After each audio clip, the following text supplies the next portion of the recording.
Hey guys, tonight we are stepping back into one of the most fascinating, most ruthless, and honestly most extra civilizations that ever stamped its sandals across the ancient world. Rome. You already know the name. You've seen the movies, maybe read the textbooks, maybe even caught yourself wondering what it would actually feel like to stand on those ancient cobblestones, to breathe that Mediterranean air, to watch the senators sweep past in their pristine white togas. It all sounds rather grand, doesn't it? Rather cinematic, rather safe, viewed from the comfortable distance of 2,000 years. But tonight, we are not talking about the grand marble temples or the aqueducts or the rather impressive road network. Tonight, we are talking about what Rome did to the people it decided had stepped out of line. And Rome, as it turns out, had a very particular imagination when it came to punishment. A very vivid, very public, very permanent imagination. You probably won't survive this one with your nerves entirely intact. And honestly, if you were an actual Roman citizen accused of even a moderately serious crime, survival was very much not guaranteed either. So, before you get comfortable, take a moment to like the video and subscribe, but only if you genuinely enjoy what I do here. And hey, drop a comment right now telling me where in the world you're listening from and what time it is there. Whether you're tucked up in a flat in London at 2 in the morning, lying on a porch in Texas as the cicadas wind down, or sitting cross-legged somewhere in Southeast Asia with a warm breeze coming through the window, I want to know. You are all part of this strange, wonderful, slightly morbid little community, and that matters. Now, dim the lights, maybe turn on a fan for that soft background hum, and let's ease into tonight's journey together. Picture yourself standing at the edge of the Roman Forum on a warm afternoon somewhere around the 2nd century CE. The stones beneath your feet have been worn smooth by millions of footsteps. Merchants, senators, priests, slaves, soldiers, criminals, and emperors have all passed across the same ground. The air smells of dust and roasting grain and something faintly animal from the market stalls at the far end. Around you, the city hums and murmurs with the particular energy of a metropolis that believes, with total sincerity, that it is the center of the known universe. And honestly, kind of was. Rome at its height was home to somewhere between 1 and 2 million people, which made it the largest city in the Western world by a considerable margin. It had apartment blocks that rose 6 or 7 stories high, dangerous, fire-prone, rickety constructions that the satirist Juvenal complained about bitterly, because of course he did. It had running water delivered by 11 major aqueducts. It had public baths, public libraries, public toilets arranged in cheerful sociable rows, where citizens apparently thought nothing of conducting conversations while attending to their business. It had chariot racing and theatrical performances and political debates and street food vendors, and an absolutely staggering variety of religious cults operating simultaneously within its borders. It was, by almost any ancient standard, an extraordinarily sophisticated place. And yet, underneath all of that sophistication, underneath the marble and the rhetoric and the philosophy and the law, and especially underneath the law, there ran a current of violence so normalized, so casually woven into the fabric of daily life, that it would make most modern observers deeply uncomfortable. Rome did not hide its punishments. Rome did not tuck them away in institutions behind locked doors and bureaucratic language. Rome put them on display. Rome understood, with a clarity that was almost admirable in its honesty, that punishment only functions as a deterrent if people can see it happening. This is the thing that tends to get lost when we romanticize ancient Rome, and we do romanticize it. Constantly, enthusiastically, with Hollywood's full assistance. We see the emperors and the legions and the Senate and the engineering marvels, and we construct in our minds a civilization that was essentially proto-modern, just with better cheekbones and worse dental care. But Rome's relationship with justice, with the human body, with pain and humiliation and death, was categorically different from anything we would recognize today. Not worse in every dimension, Rome produced legal concepts and frameworks that genuinely underpin Western law to this day, and we will get to that, but different in ways that are worth sitting with and understanding before we drift off to sleep tonight. Let's begin, then, not with the most dramatic punishment. We are building toward those, don't worry, but with the foundation. With the structure that made Roman punishment what it was. With the question of why Rome thought about justice the way it did. Roman society was, from its earliest days, organized around an extraordinarily rigid set of hierarchies. At the top sat the patricians, the old aristocratic families who traced their lineage back to the city's legendary founders and who controlled the major priesthoods, magistracies, and military commands. Below them were the plebeians, the freeborn common people, who over centuries of political struggle managed to claw their way into a more equitable legal position, but who never quite escaped the social shadow of their supposed inferiors. And below the plebeians, in a category so legally distinct it barely counts as the same species under Roman law, were the slaves. This hierarchy was not merely social.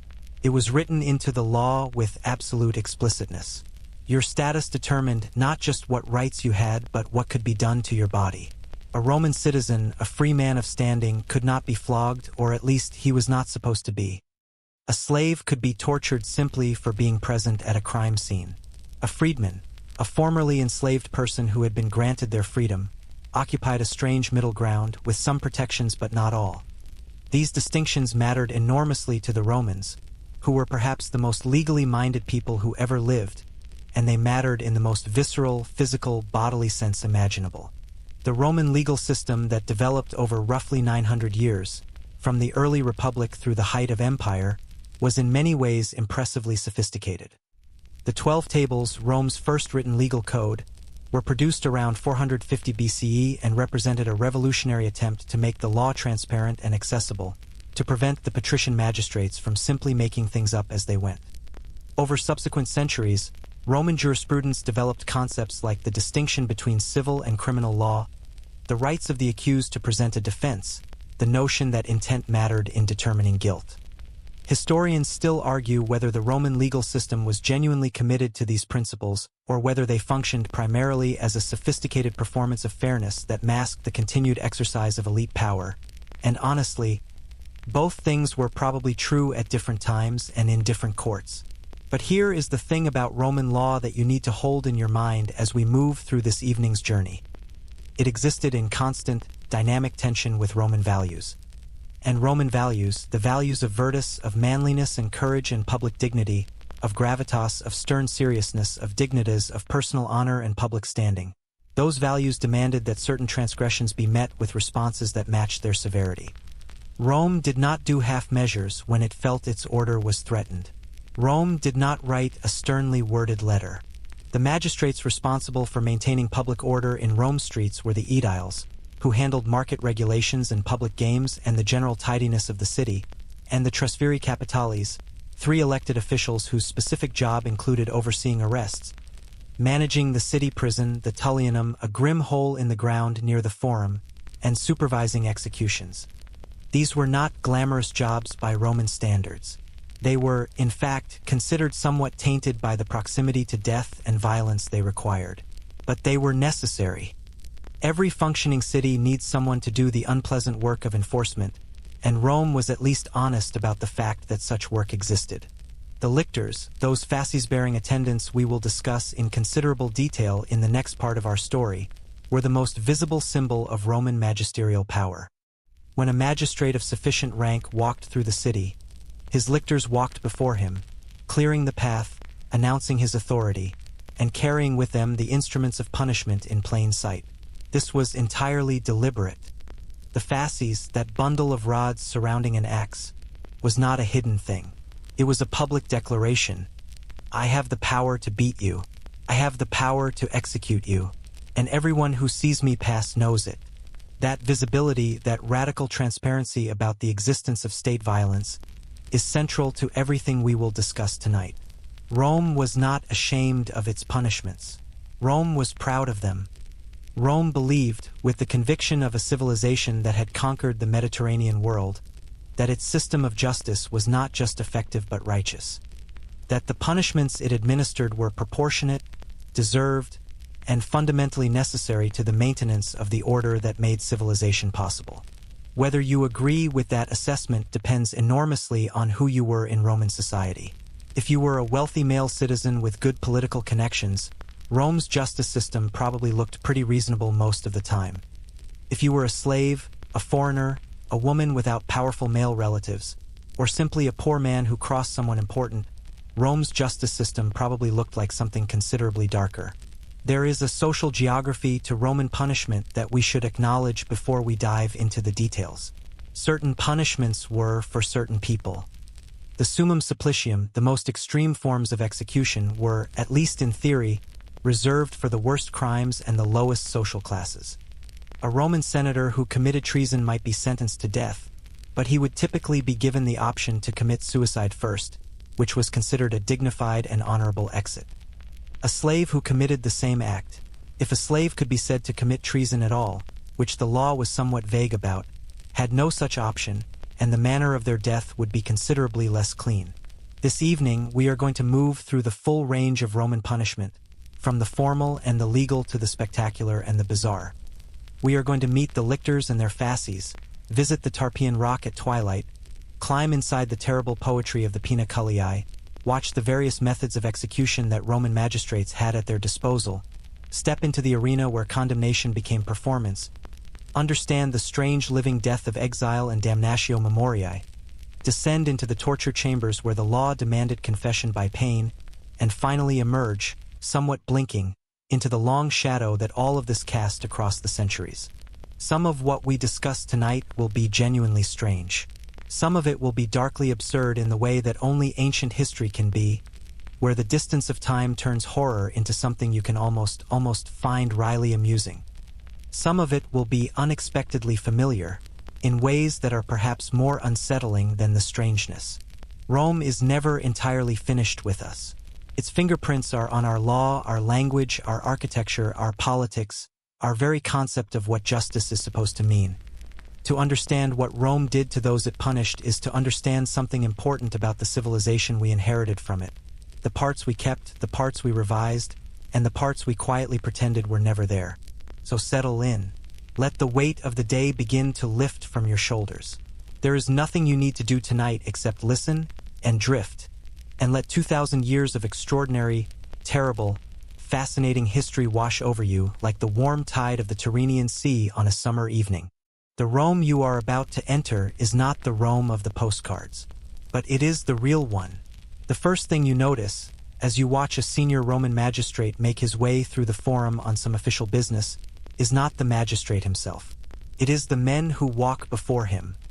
They move with the particular purposeful energy of people who know that their presence alone is supposed to accomplish something. A clearing of the path, a straightening of spines, a subtle reminder to everyone in the immediate vicinity that power is not an abstract concept but a physical one, and it is currently walking toward you. These are the lictors, and the bundles they carry on their left shoulders are among the most loaded symbols in all of Roman political life. The fasces, that tightly bound bundle of elm or birch rods, roughly the height of a man, with the handle of an axe protruding from the side, look, at first glance, like a fairly practical object. Rods for beating, an axe for more serious business. Simple enough. But the Romans were almost constitutionally incapable of letting anything remain merely practical when it could also be symbolic, and the fasces had accumulated layers of meaning over the centuries like a ship accumulating barnacles. The binding was important. It suggested the collective strength of the Roman people united under law, each rod individually weak but together forming something that could not be broken. The axe was important. It represented the ultimate authority of the magistrate, the power of life and death. And the specific number of lictors accompanying a magistrate told you exactly what rank he held, in the same way that the number of stars on a modern military uniform communicates hierarchy at a glance. An ordinary magistrate, a praetor, was entitled to 2 lictors. A consul, one of the 2 men who jointly held the highest regular office in the Roman Republic, had 12. A dictator, the extraordinary office created for genuine emergencies when the normal constitutional machinery was too slow, had 24.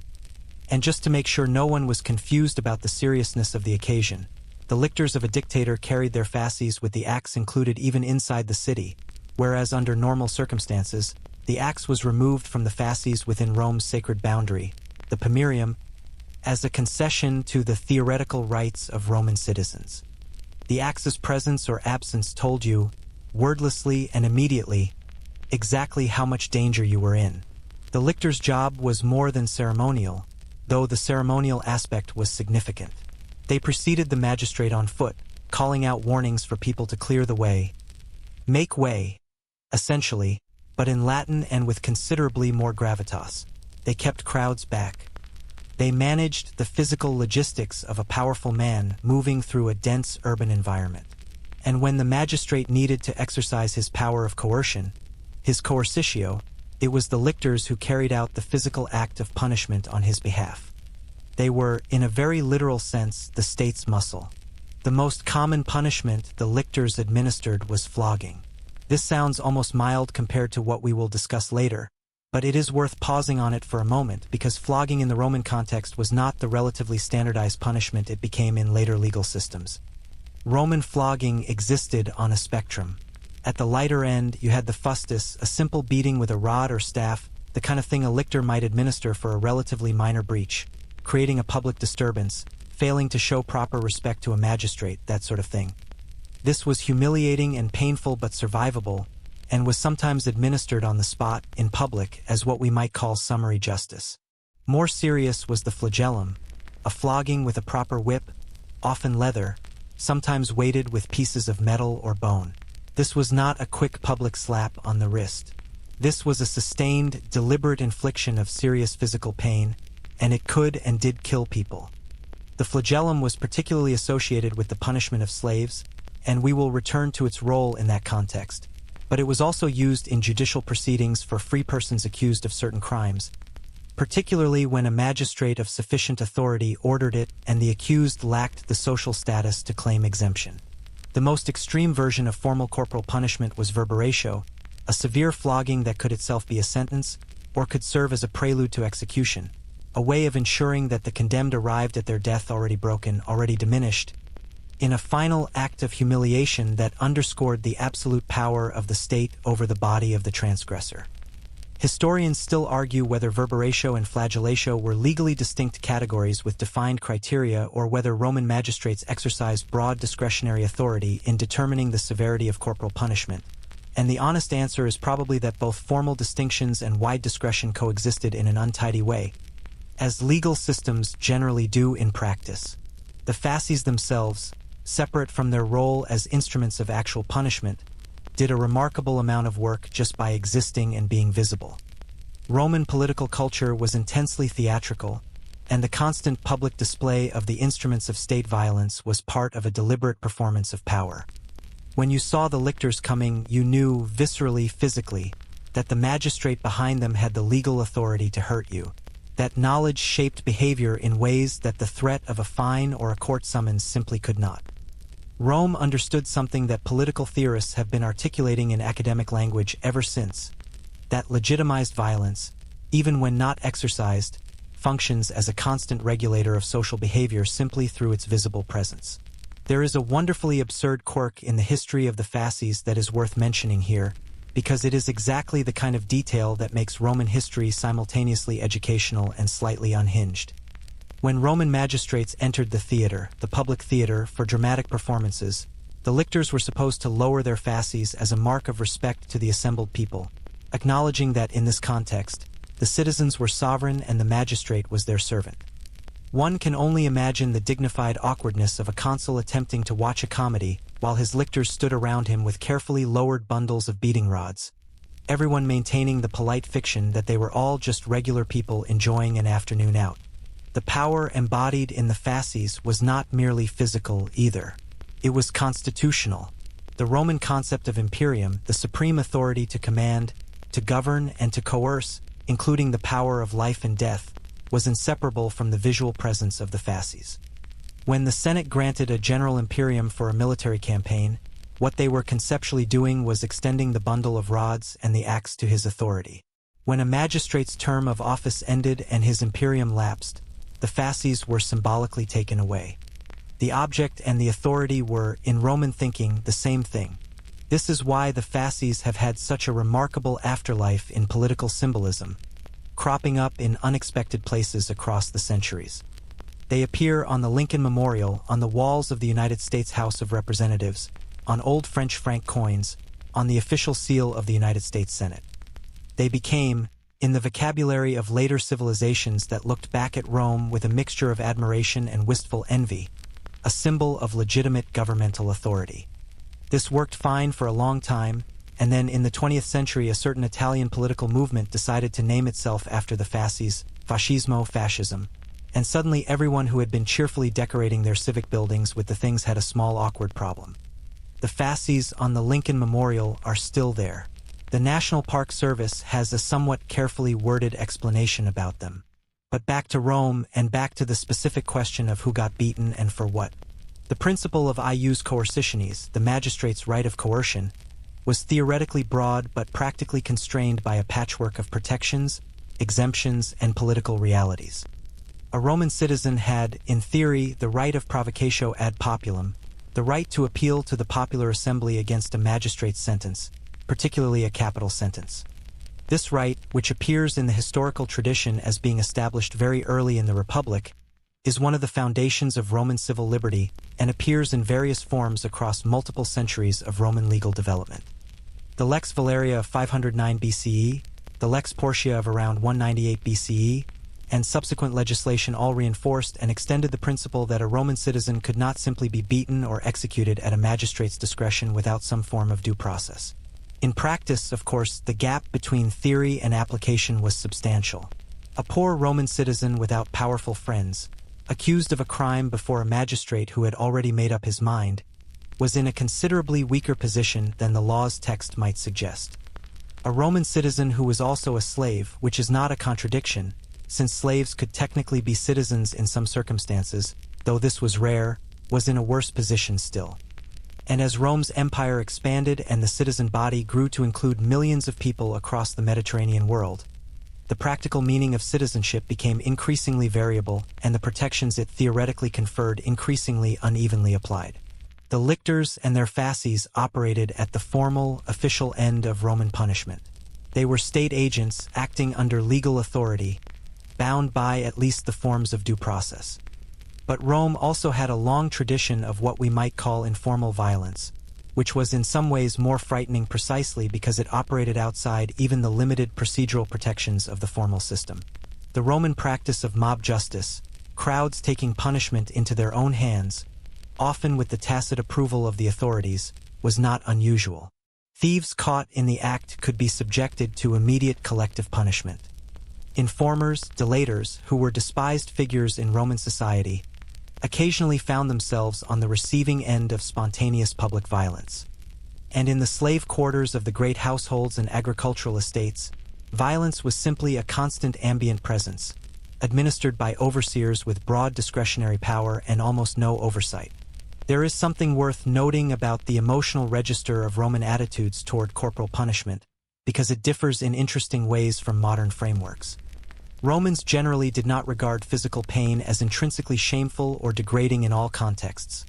Gladiators who bore their wounds with composure were admired for it. Soldiers were expected to endure hardship without complaint.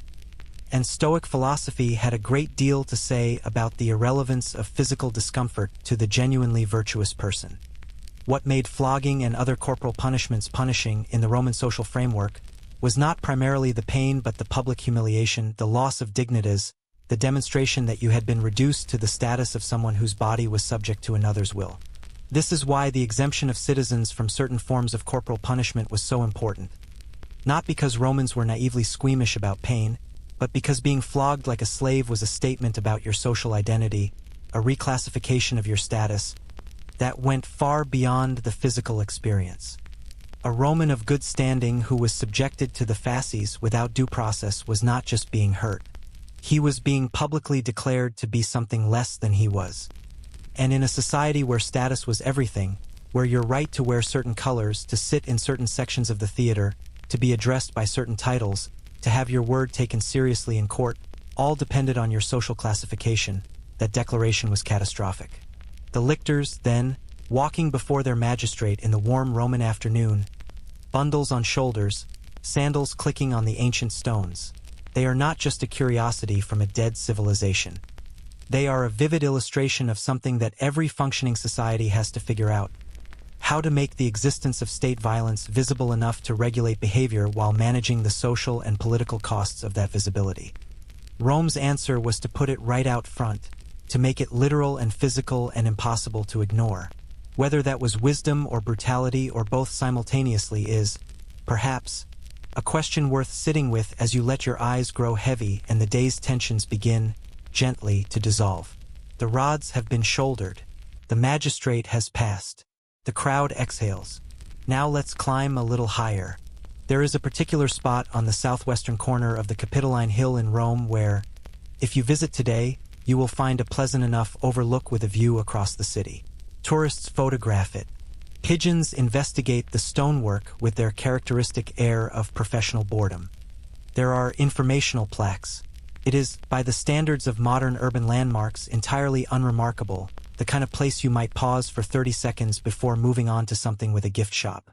But if you had stood at that same spot 2,000 years ago, and if you had been a Roman with any knowledge of the law and its consequences, you would have felt something considerably less pleasant than the mild satisfaction of a good view. You would have felt the specific, cold, full-body awareness of standing at the edge of a place where people were thrown to their deaths, not executed in any of the clean, formal, procedural ways we might associate with state justice. Thrown. Physically picked up and hurled from the cliff face onto the rocks below, in front of whatever audience happened to be present, as a final emphatic statement about what Rome thought of you and what you had done. This is the Tarpeian Rock. And tonight, in the soft and fading light of our imagined ancient afternoon, you are going to learn everything about it. The cliff itself is not, by the dramatic standards of natural geography, particularly impressive.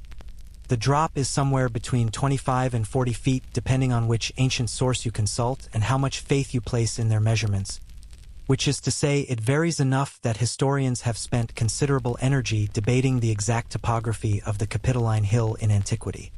25 to 40 feet is not nothing.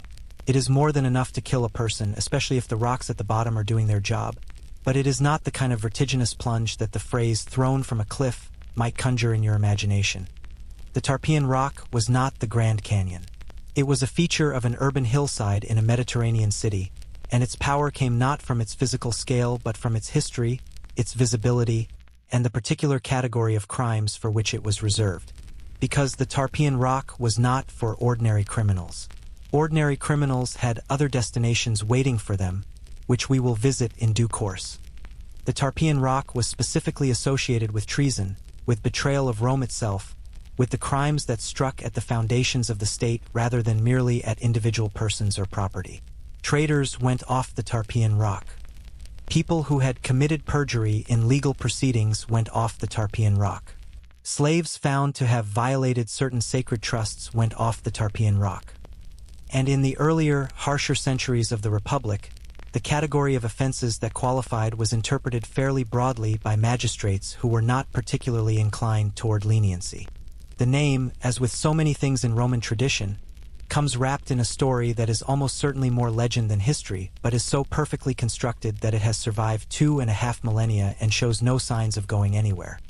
The tale involves a young woman named Tarpeia, the daughter of the commander of the Roman garrison on the Capitoline Hill, during the legendary war between Rome and the Sabines, one of those foundational conflicts that Roman historians placed in the city's very earliest years, when Rome was still finding its feet and everything was simultaneously more heroic and more brutal than the sophisticated later Republic would be comfortable admitting. According to the most common version of the story, Tarpeia was bribed, or possibly seduced, depending on which version you're reading, into betraying the Capitoline fortress to the Sabine forces led by a king named Titus Tatius. Her price was, supposedly, what the Sabine soldiers wore on their left arms, meaning, she thought, their gold bracelets and rings. The Sabines entered the fortress. And then, being Sabines with a sense of irony and absolutely no obligation to honor agreements made under duress, they paid Tarpeia in what the soldiers wore on their left arms. Their shields. They buried her under them. Or, in some versions of the story, they threw her from the cliff that would thereafter bear her name, making her simultaneously the first victim of the punishment and its etymological origin, which is exactly the kind of neat narrative closure that makes you suspect a story has been tidied up considerably by the time it reaches you. Historians still argue whether Tarpeia was a real person, a legendary figure invented to explain the place name, or something in between, a folk memory of some actual early Roman conflict that accumulated mythological detail over the centuries. The honest answer is that we simply cannot know. What we can say with confidence is that by the historical period, the late Republic and early Empire, the Tarpeian Rock was a firmly established institution, a real place where real executions occurred, and the story of Tarpeia was told as an origin myth that embedded a moral lesson in the geography of the city. This is what happens to those who betray Rome. The process of a Tarpeian Rock execution was, in its formal aspect, relatively straightforward, though straightforward is perhaps a peculiar word for being thrown off a cliff. A condemned person, having been tried, convicted, and sentenced by the appropriate magistrate or court, would be led to the rock. There was no elaborate ceremony, no final ritual, no particularly dignified send-off. The Romans saved their ceremonial weight for other kinds of executions. The Tarpeian Rock was brisk and functional. You were brought to the edge and you went over it. The body would remain on the rocks below as a public display. A warning, a statement, a piece of civic theater written in flesh and stone, until it was eventually dealt with, which under Roman law governing the treatment of executed criminals could mean anything from relatively prompt removal to considerably longer exposure. The public nature of the rock's location was, once again, entirely intentional. The Capitoline Hill was not a remote spot. It was, if anything, one of the most visible and symbolically charged locations in all of Rome. The Hill of Jupiter, site of the Great Temple, the center of Rome's religious and political identity. To be executed there, in sight of the temple and the city below, was to be destroyed in the most public and symbolically resonant way possible. Your death was a statement addressed to everyone who could see the hill, which in a city built around hills and sightlines, was a considerable number of people. There is a particularly striking aspect of some recorded Tarpeian executions that speaks to the Roman talent for layering symbolic meaning onto already loaded events. Several ancient sources record instances where a person condemned to be thrown from the rock was first subjected to public flogging, a combination of punishments that seems almost redundant in its severity but makes complete sense within Roman symbolic logic. The flogging established your degraded status, your reduction to the condition of someone whose body was not their own. The rock then removed that body from existence entirely. It was a two-stage annihilation, physical and social, and the sequence mattered.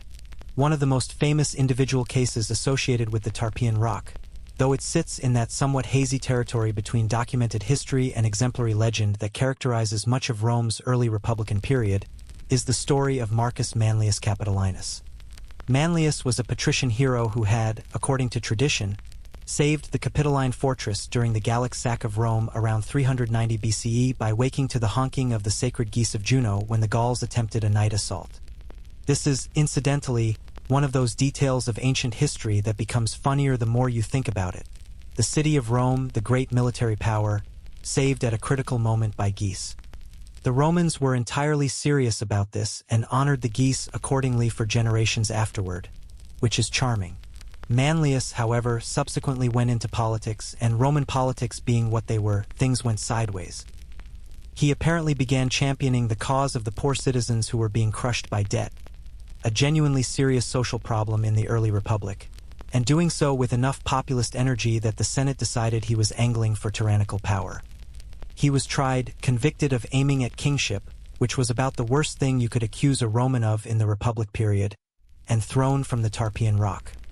The bitter irony that his execution site was the very place he had heroically defended was not lost on anyone at the time, and it is the kind of detail that Roman historians recorded with their characteristic mixture of moral seriousness and barely concealed relish for dramatic irony. After Manlius's death, according to the tradition, his house on the Capitoline was demolished so that no private citizen would ever again live on the hill that overlooked the Temple of Jupiter.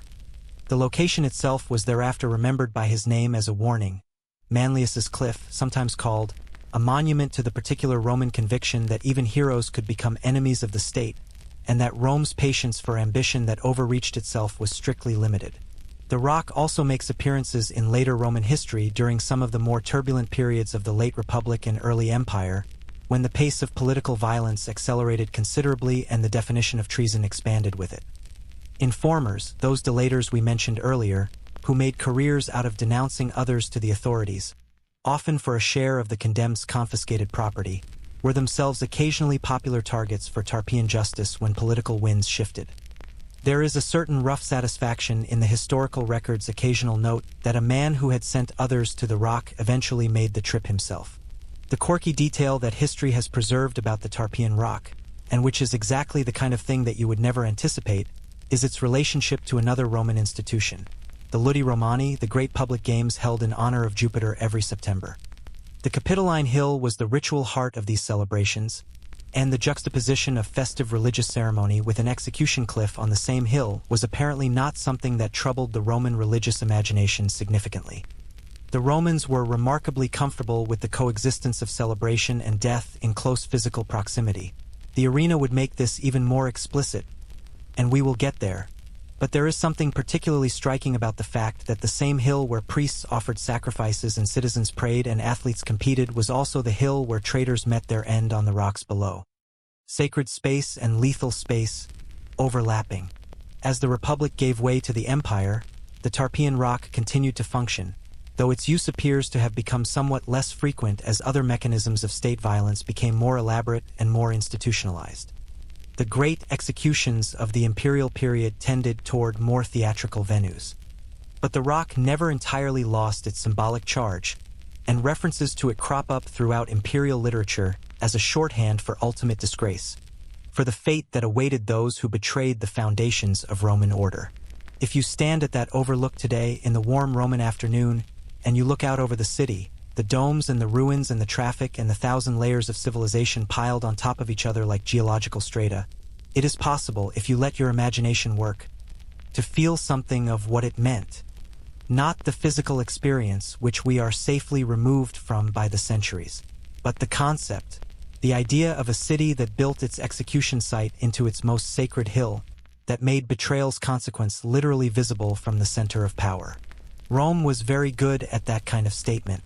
It was also, as we are about to discover, extremely creative about what it could do before it got around to the cliff. There are moments in the study of ancient history when you encounter something so strange, so elaborately conceived, so committed to its own internal logic, that you have to stop and genuinely appreciate the audacity of it. Not admire it exactly, not endorse it, but recognize that whatever civilization produced this particular practice was operating on a frequency so distinct from modern sensibilities that understanding it requires a genuine act of imaginative effort. The Pinna Cullii is one of those moments. It is Rome at its most surreally inventive, its most symbolically dense, its most committed to the principle that certain crimes required not merely death but a death so laden with meaning that it functioned almost as a piece of performance art, terrible, unforgettable, and designed to communicate something very specific about the nature of the transgression it was punishing. The name translates, prosaically enough, as the penalty of the sack. And the sack in question was a large leather bag, traditionally made from ox hide, though some sources suggest other materials were used at various times, into which the condemned person was sewn, alive, along with a selection of animals, and then the whole ensemble was thrown into water. Take a moment with that. We will unpack it properly, but take a moment first. The crime that earned the Pinna Cullii was parricidium, parricide, the killing of a close family member, and most specifically the killing of one's father. This is important context because Rome's attitude toward the family unit, the familia, was not merely sentimental. The paterfamilias, the male head of household, who held legal authority over every person and piece of property under his roof, including the power of life and death over his children in the early republic, was not just a family member but a legal institution, a node of authority in the hierarchical structure that held Roman society together. To kill your father was not simply murder. It was an assault on the fundamental organizing principle of Roman civilization. It was, in a very real sense, a form of treason against the order of things. The Romans understood it this way explicitly. The jurist Cicero, in one of his most rhetorically charged passages, described parricide as a crime so monstrous that nature itself recoiled from it. The parricide had placed themselves outside the community of humanity, had severed every bond of piety and obligation that connected a person to their family, their city, their gods. This was not hyperbole by Roman standards. This was a genuine philosophical and religious statement about the nature of the crime. And the punishment was designed to match that understanding with meticulous symbolic precision. The earliest recorded iteration of the pena culiae appears in Roman legal tradition going back at least to the Middle Republic, though the sources are somewhat tangled.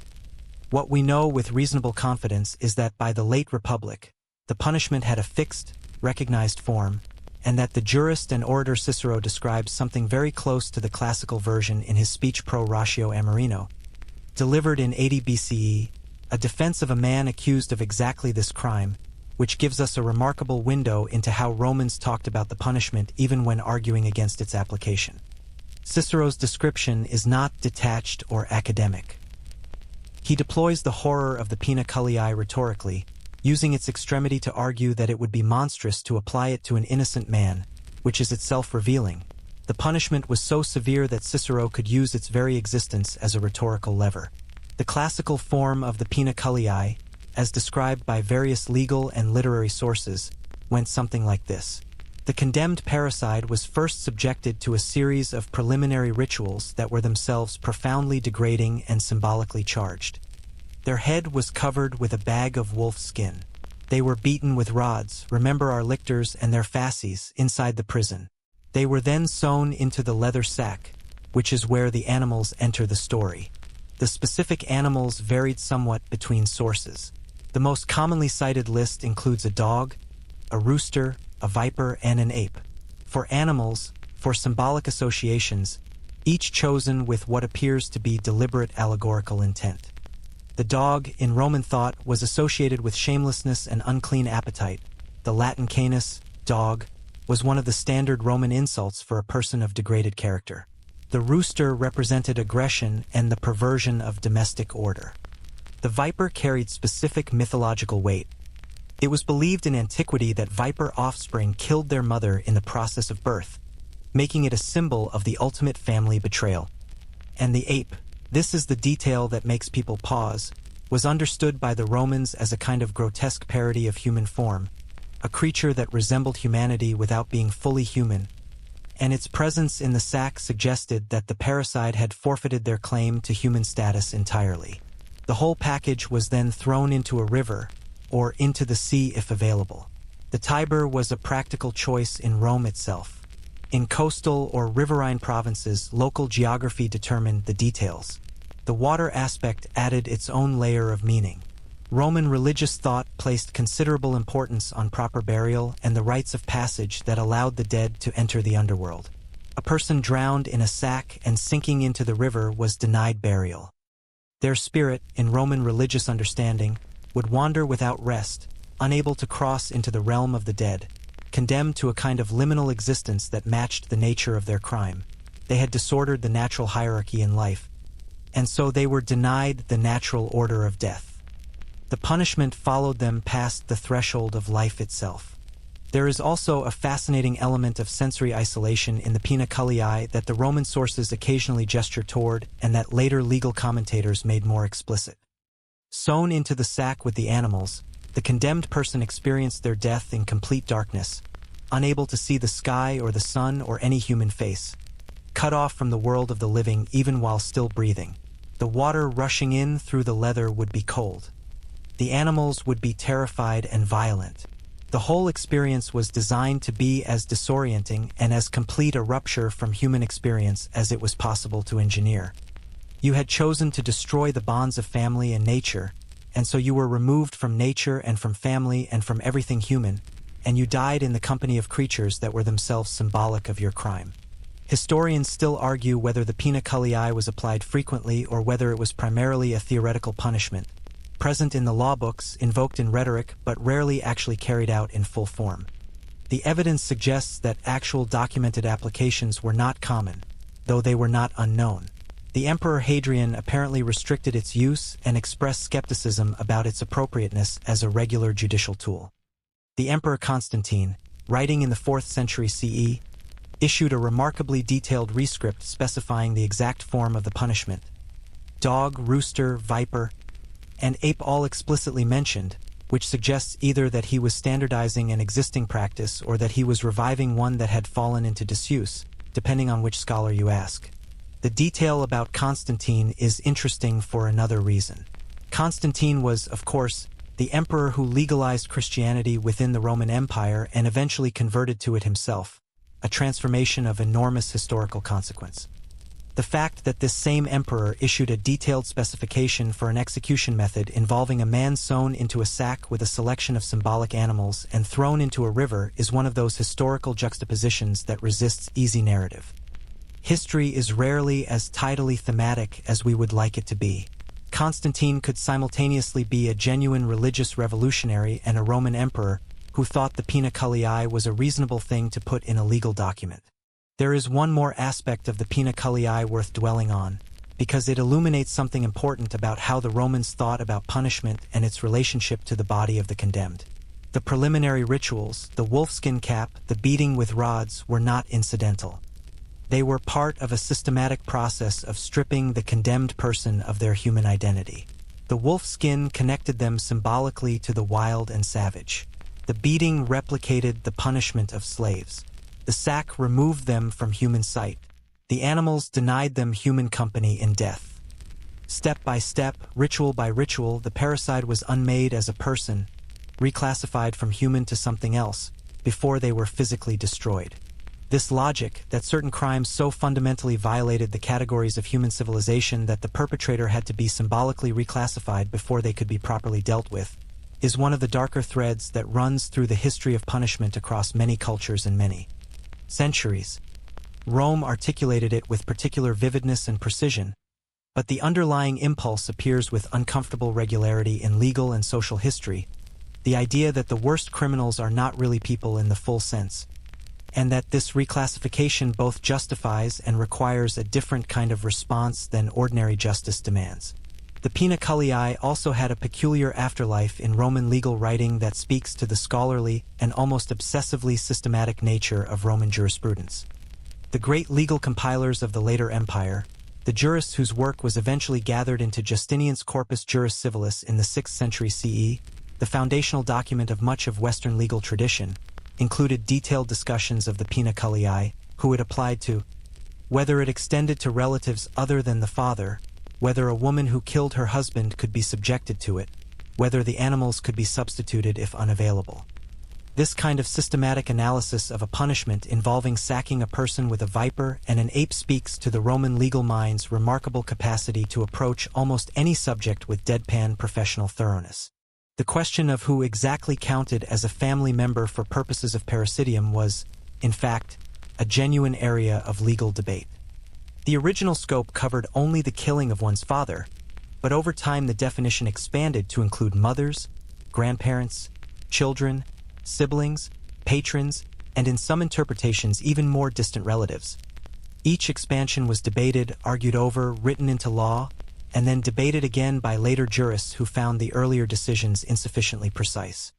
Rome treated the question of who deserved to be sewn into a sack with the same intellectual seriousness it brought to property law and contracts, which is either impressive or profoundly unnerving depending on your perspective.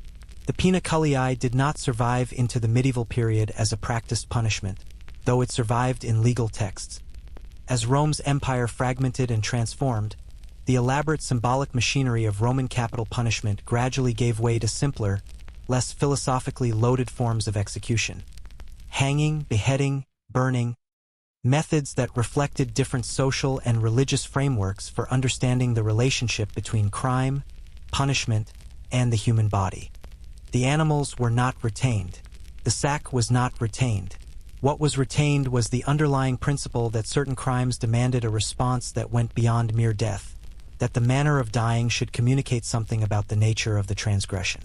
That principle, stripped of its wolfskin caps and its symbolic roosters, turns out to be remarkably durable. It shows up in medieval execution rituals, in the careful choreography of public hangings in early modern England, in the specific methods chosen for political executions across many centuries and cultures. The specifics change. The impulse to make the punishment mean something, to make it say something to the audience watching, persists. But Rome, in its thorough and slightly deranged way, expressed that impulse more completely and more vividly than almost anyone before or since. The sack sinks. The river closes over it. The city moves on. Let's talk about the other ways Rome ended a life. Rome was, when it came to the mechanics of ending a life, nothing if not thorough. The Pina Cullii occupied one extreme of the spectrum, elaborate, symbolic, almost operatic in its construction, but it was very much the exception rather than the rule. Most Roman executions were considerably more straightforward, though straightforward in this context is a relative term that still covers a range of methods that would make a modern observer reach for something calming. What determined which method was applied to which condemned person was, as with almost everything in Roman law and society, a matter of status, of the specific nature of the crime, and of the particular political and social context in which the sentence was handed down. Rome had a hierarchy of death, as it had a hierarchy of almost everything else, and understanding that hierarchy tells you a great deal about what Rome valued and what it feared. At the most dignified end of the spectrum, if dignity is a word that can be applied to any form of execution, and the Romans thought it absolutely could, sat decapitation. Beheading by the sword was, for Roman citizens of sufficient standing, the acceptable face of capital punishment. It was swift, it was relatively clean, it did not involve the prolonged degradation of the body that other methods entailed. And crucially, it was the method most compatible with the Roman social value of dignitas, that quality of personal honor and public standing that a man of rank was expected to maintain even in extremis, especially in extremis, since how you faced death was considered a profound statement about who you were. The gladius, the short Roman military sword, was the standard instrument for such executions. A soldier, typically, was the executioner. This was not a job for the lictors with their fasces, which were instruments of beating rather than beheading, but for a man trained in the efficient use of edged weapons. The condemned would kneel, the sword would fall. It was, by the standards of what we are discussing this evening, mercifully rapid. Seneca, the Stoic philosopher who was himself eventually condemned to death by the Emperor Nero, though offered the more dignified option of suicide rather than formal execution, wrote extensively about the proper philosophical attitude to adopt toward death, and his writings assume throughout that a man of standing could and should approach his end with composure. That assumption only makes sense against the backdrop of a world where execution methods varied enormously by social class. The suicide option, which appears repeatedly in the accounts of aristocratic Roman condemnations, deserves a moment's attention. When a senator or a general or a member of the imperial family was condemned, it was not uncommon for the message to arrive, sometimes literally, in the form of a private communication from the emperor, that the condemned might wish to take their own life before the formal execution could be carried out. This was a courtesy framed as such. It allowed the condemned to die by their own hand, which preserved something of their agency, allowed their property to pass to their heirs rather than being automatically confiscated by the state in the way a formal execution's consequences might require, and spared their families some of the social taint of a public judicial killing. Seneca's death, Petronius's death, the deaths of dozens of prominent Romans during the more murderous reigns of emperors like Tiberius, Caligula, Domitian, and Nero all followed this pattern to greater or lesser degrees. There is a darkly comic element to the Roman suicide option that the sources occasionally acknowledge, which is that it was not always entirely voluntary in any meaningful sense. When the emperor sent you a message suggesting you might want to end your own life, the alternative, waiting for the formal execution, with all its attendant loss of property, social disgrace, and considerably less pleasant physical experience, was sufficiently unappealing that the choice was somewhat constrained. It was the Roman version of making someone an offer they couldn't refuse, with the additional wrinkle that the offer was phrased as a kindness. Roman political culture had an extraordinary capacity for maintaining polite fictions under the most extreme circumstances. Moving down the social scale, we arrive at methods considerably less concerned with the dignity of the condemned. Burning alive, crematio in the Roman legal vocabulary, though the term covers a range of fire-related executions, was associated particularly with arsonists, in a piece of poetic symmetry that the Romans found entirely logical. You burn things that did not belong to you. Fire would take you in return. But it was also applied to other serious crimes and became particularly associated, in the imperial period, with the persecution of Christians and other religious minorities. The Emperor Nero's famous persecution of Christians following the Great Fire of Rome in 64 CE reportedly included burning Christians alive in his gardens as human torches to light his nighttime entertainments, though the historical reliability of this specific detail has been debated considerably by scholars who point out that our sources for Nero's persecutions are not entirely disinterested parties. Burning was a punishment that operated on multiple levels simultaneously. The physical suffering was obviously extreme and prolonged. But beyond the physical, burning carried specific religious and symbolic weight.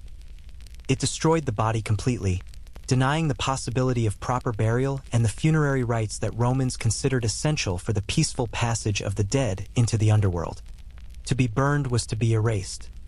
Not just killed but unmade, your body dissolved into smoke and ash, leaving nothing for your family to mourn over, nothing for the earth to receive. In contexts where the state wanted to make a maximally annihilating statement about a condemned person, fire was the appropriate instrument. The breaking of bones, a method sometimes called fractura in Roman contexts, though the terminology varies, was applied in various forms and combinations with other punishments. The breaking of the legs, in particular, appears in contexts we will return to when we discuss crucifixion, where it served the practical function of accelerating death by preventing the crucified person from pushing themselves up to breathe.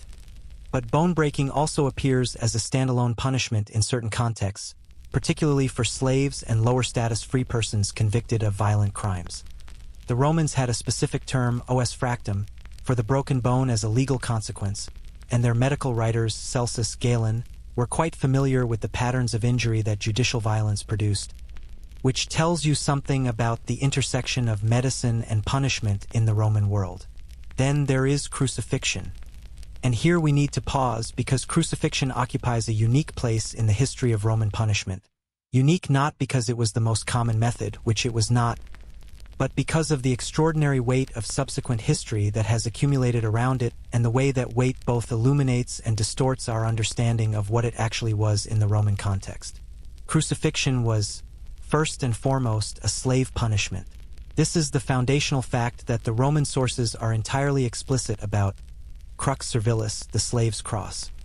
It was the method reserved for the lowest of the low, slaves, foreigners, brigands, pirates, and in certain political contexts, those whom the state wished to categorize as equivalent to slaves regardless of their actual legal status.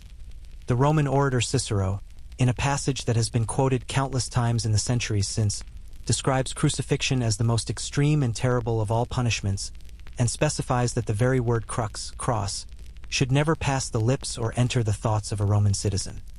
It was that contaminated, that degrading, that far outside the boundary of what respectable Roman society was willing to contemplate in connection with people of standing.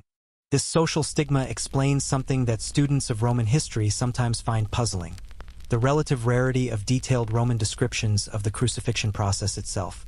The Romans wrote about almost everything with great specificity and enthusiasm. They described military tactics and agricultural methods and cooking recipes and cosmetic preparations with exhaustive detail. But detailed clinical descriptions of how crucifixion worked, the mechanics of it, the physiology of dying on a cross, are surprisingly sparse in the Roman literary record. The explanation is social. This was a subject that polite Roman writing did not dwell on. It was for slaves and criminals of the lowest order. Elaborating on its details in literary prose was itself a kind of contamination. What we do know, assembled from scattered references, archaeological evidence, including the remarkable 1968 discovery of the heel bone of a crucified man in Jerusalem, still with the nail through it, which provided the first direct physical evidence of the practice, and the extensive subsequent scholarship, is that crucifixion was designed above all for prolonged suffering and maximum public visibility. The condemned person was typically flogged first, that verberatio we discussed earlier, which both weakened them and initiated the physical destruction that the cross would complete. They were then forced to carry at least part of the cross to the place of execution, a further act of humiliation and exhaustion. They were attached to the cross, nailed, or sometimes tied with ropes, depending on what the executioners had available and how long they wanted the process to last, and left to die. Death from crucifixion is slow. This is the detail the Roman sources are most consistent about, and it is the detail that most clearly distinguishes crucifixion from the swift decapitation of the citizen. Death could take hours or days, depending on the physical condition of the victim and the specific position in which they were mounted. The cause of death was typically a combination of factors: exhaustion, dehydration, cardiovascular stress, and most critically the progressive difficulty of breathing in the crucified position, where the weight of the body compressed the chest in a way that made exhaling difficult and inhaling increasingly labored. This is why breaking the legs was sometimes used to hasten death. It prevented the crucified person from pushing themselves up to breathe, accelerating the suffocation process. The crosses were placed along public roads, at city gates, in prominent visible locations. Rome crucified people where they could be seen, which was entirely consistent with the principle we have been tracing through this entire evening. The suffering was not hidden. The dying was not private. It was a lesson written in living flesh, and it was designed to remain legible for as long as the process took. Quintilian, the Roman rhetorician, noted matter-of-factly that crosses were placed along the busiest roads precisely so that the maximum number of people would see them and absorb the message. The mass crucifixion that most people know from Roman history is the aftermath of the slave revolt led by Spartacus, crushed in 71 BCE. The Roman general Crassus, who commanded the forces that finally defeated Spartacus's army, ordered 6,000 of the captured slaves crucified along the Appian Way, the major road running south from Rome, at intervals over its entire length. 6,000 crosses, miles of dying men. It was a statement of such staggering scale that it was clearly intended not just as punishment but as a declaration, an assertion of absolute Roman power over the enslaved population, a visual argument made in the largest possible terms. This is what resistance costs. Historians still argue about the precise logistics and geography of this mass execution. 6,000 crucifixions along a road would have required considerable organization, but the essential historical fact appears well attested across multiple sources. There were other methods in Rome's repertoire that deserve brief mention before we leave this particular gallery. Damnatio ad bestias, condemnation to the beasts, technically belongs with the arena, which we will visit in the next section, but it is worth noting here that it existed as a formal legal sentence, not merely an improvised spectacle. Damnatio ad metallia, condemnation to the mines, was sometimes considered a fate worse than death, since it amounted to a slow death by brutal labor in the silver mines of Spain or the gold mines of Egypt, worked in conditions so terrible that life expectancy was measured in months. It was for people whom Rome wanted dead but was willing to extract some economic value from first, which tells you something about the Roman capacity for what we might call efficient cruelty. The strangulation of prisoners in the Tullianum, that grim underground prison near the Forum, was another quiet method, used for high-profile foreign captives and occasionally for Roman political prisoners. Jugurtha, the Numidian king, was strangled there in 104 BCE after being paraded through Rome in a triumph. Vercingetorix, the Gallic chieftain who had led the Great Revolt against Julius Caesar, spent 6 years in the Tullianum before being strangled and displayed at Caesar's triumph in 46 BCE. Death by strangling in an underground cell was, paradoxically, a statement about the importance of the victim. Only someone dangerous enough to have been a genuine threat to Rome warranted this particular combination of imprisonment and private execution, the trophy-turned-corpse. Rome's hierarchy of death tells you, with brutal clarity, exactly how Rome ranked its people. Swift and clean for the citizen of standing. Prolonged and public for the slave and the foreigner. Symbolically elaborate for the parricide. Underground and strangled for the defeated king. And for those whose crimes were so egregious, or whose social position was so low, that neither dignity nor speed nor symbolism was considered warranted, the arena waited, with its particular genius for turning execution into entertainment. Let's go there now. Imagine, if you can, standing in the crowd on a morning in the Flavian Amphitheater, the building we call the Colosseum, though the Romans themselves rarely used that name, preferring simply amphitheatrum or referring to it by its dynastic association. It is not yet midday. The great awning, the Velarium, that engineering marvel operated by a team of sailors from the imperial fleet stationed at Misenum specifically for this purpose, has been partially drawn against the climbing sun, casting the upper tiers in a merciful shade while the sand of the arena floor below catches the light with theatrical intensity. Around you, 80,000 Romans have packed themselves into tiered seats arranged with the same hierarchical precision that governed every other aspect of Roman public life. Senators at the front in their reserved marble seats, then the equestrian class, then the ordinary citizens in ascending tiers, then freedmen, Then women consigned to the very back where they could hear the noise but barely see the action, which the Roman male establishment apparently considered an appropriate arrangement. The smell is something you are trying not to think about too carefully. 80,000 people in a Mediterranean summer, plus whatever is happening on the sand below, plus the animals in their underground chambers, plus the food vendors working the aisles with a commercial energy that would be perfectly recognizable at any modern stadium. Rome's great entertainment complex was not a pristine place. It was a living, breathing, sweating, occasionally bleeding organism, and you are inside it and the morning's program is about to begin. The morning slot at the Roman Games was not, as popular imagination sometimes suggests, where you found the gladiatorial combat. That came later, in the afternoon, when the crowd was warmed up and the energy in the seats had reached its peak. The morning was for something else. The morning was for the animals, and for the people condemned to meet them. And this is where the arena becomes relevant to our story tonight, because the arena was not merely an entertainment venue. It was, formally and legally, a place of judicial execution. The men and women sent onto that sand in the morning hours were not volunteers. They were condemned criminals, and their death in the arena was their sentence, handed down by a Roman court and carried out in front of tens of thousands of spectators who had come specifically to watch. The formal legal category was damnatio ad bestias, condemnation to the beasts, and it was a recognized capital sentence in Roman law, applicable to certain categories of criminals and prisoners: murderers, robbers, deserters, prisoners of war who had resisted Rome with particular tenacity, members of religious groups whose practices were deemed incompatible with Roman order, and, during certain periods of imperial history, Christians, though the extent and nature of Christian persecution in the arena has been both exaggerated by later tradition and occasionally minimized by scholars reacting against that exaggeration, and the honest position is somewhere in the complicated middle. The mechanics of damnatio ad bestias varied considerably across the centuries and across the different venues where it was practiced.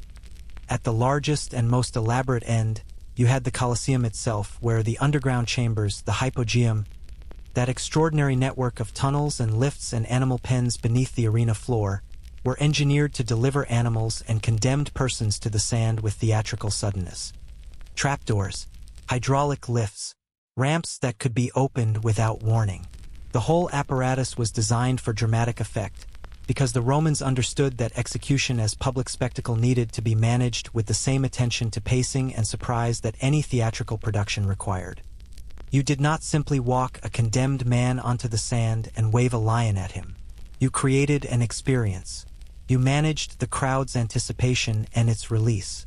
The animals used in these morning executions were genuinely extraordinary by any standard.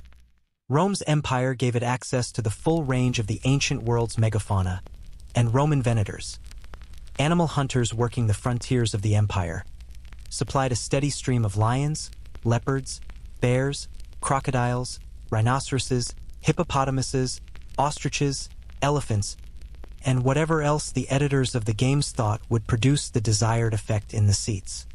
The logistics of transporting a live rhinoceros from sub-Saharan Africa to Rome in the 1st century CE, overland, by river, then by sea in wooden cages, fed and watered and kept alive across thousands of miles, are staggering to contemplate, and they speak to the extraordinary organizational capacity of the Roman imperial system as well as its priorities.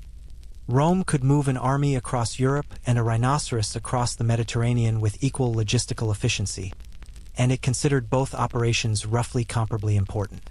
The condemned person sent into the arena against the animals was given no meaningful chance of survival. This was not a contest in any real sense. It was an execution with dramatic staging.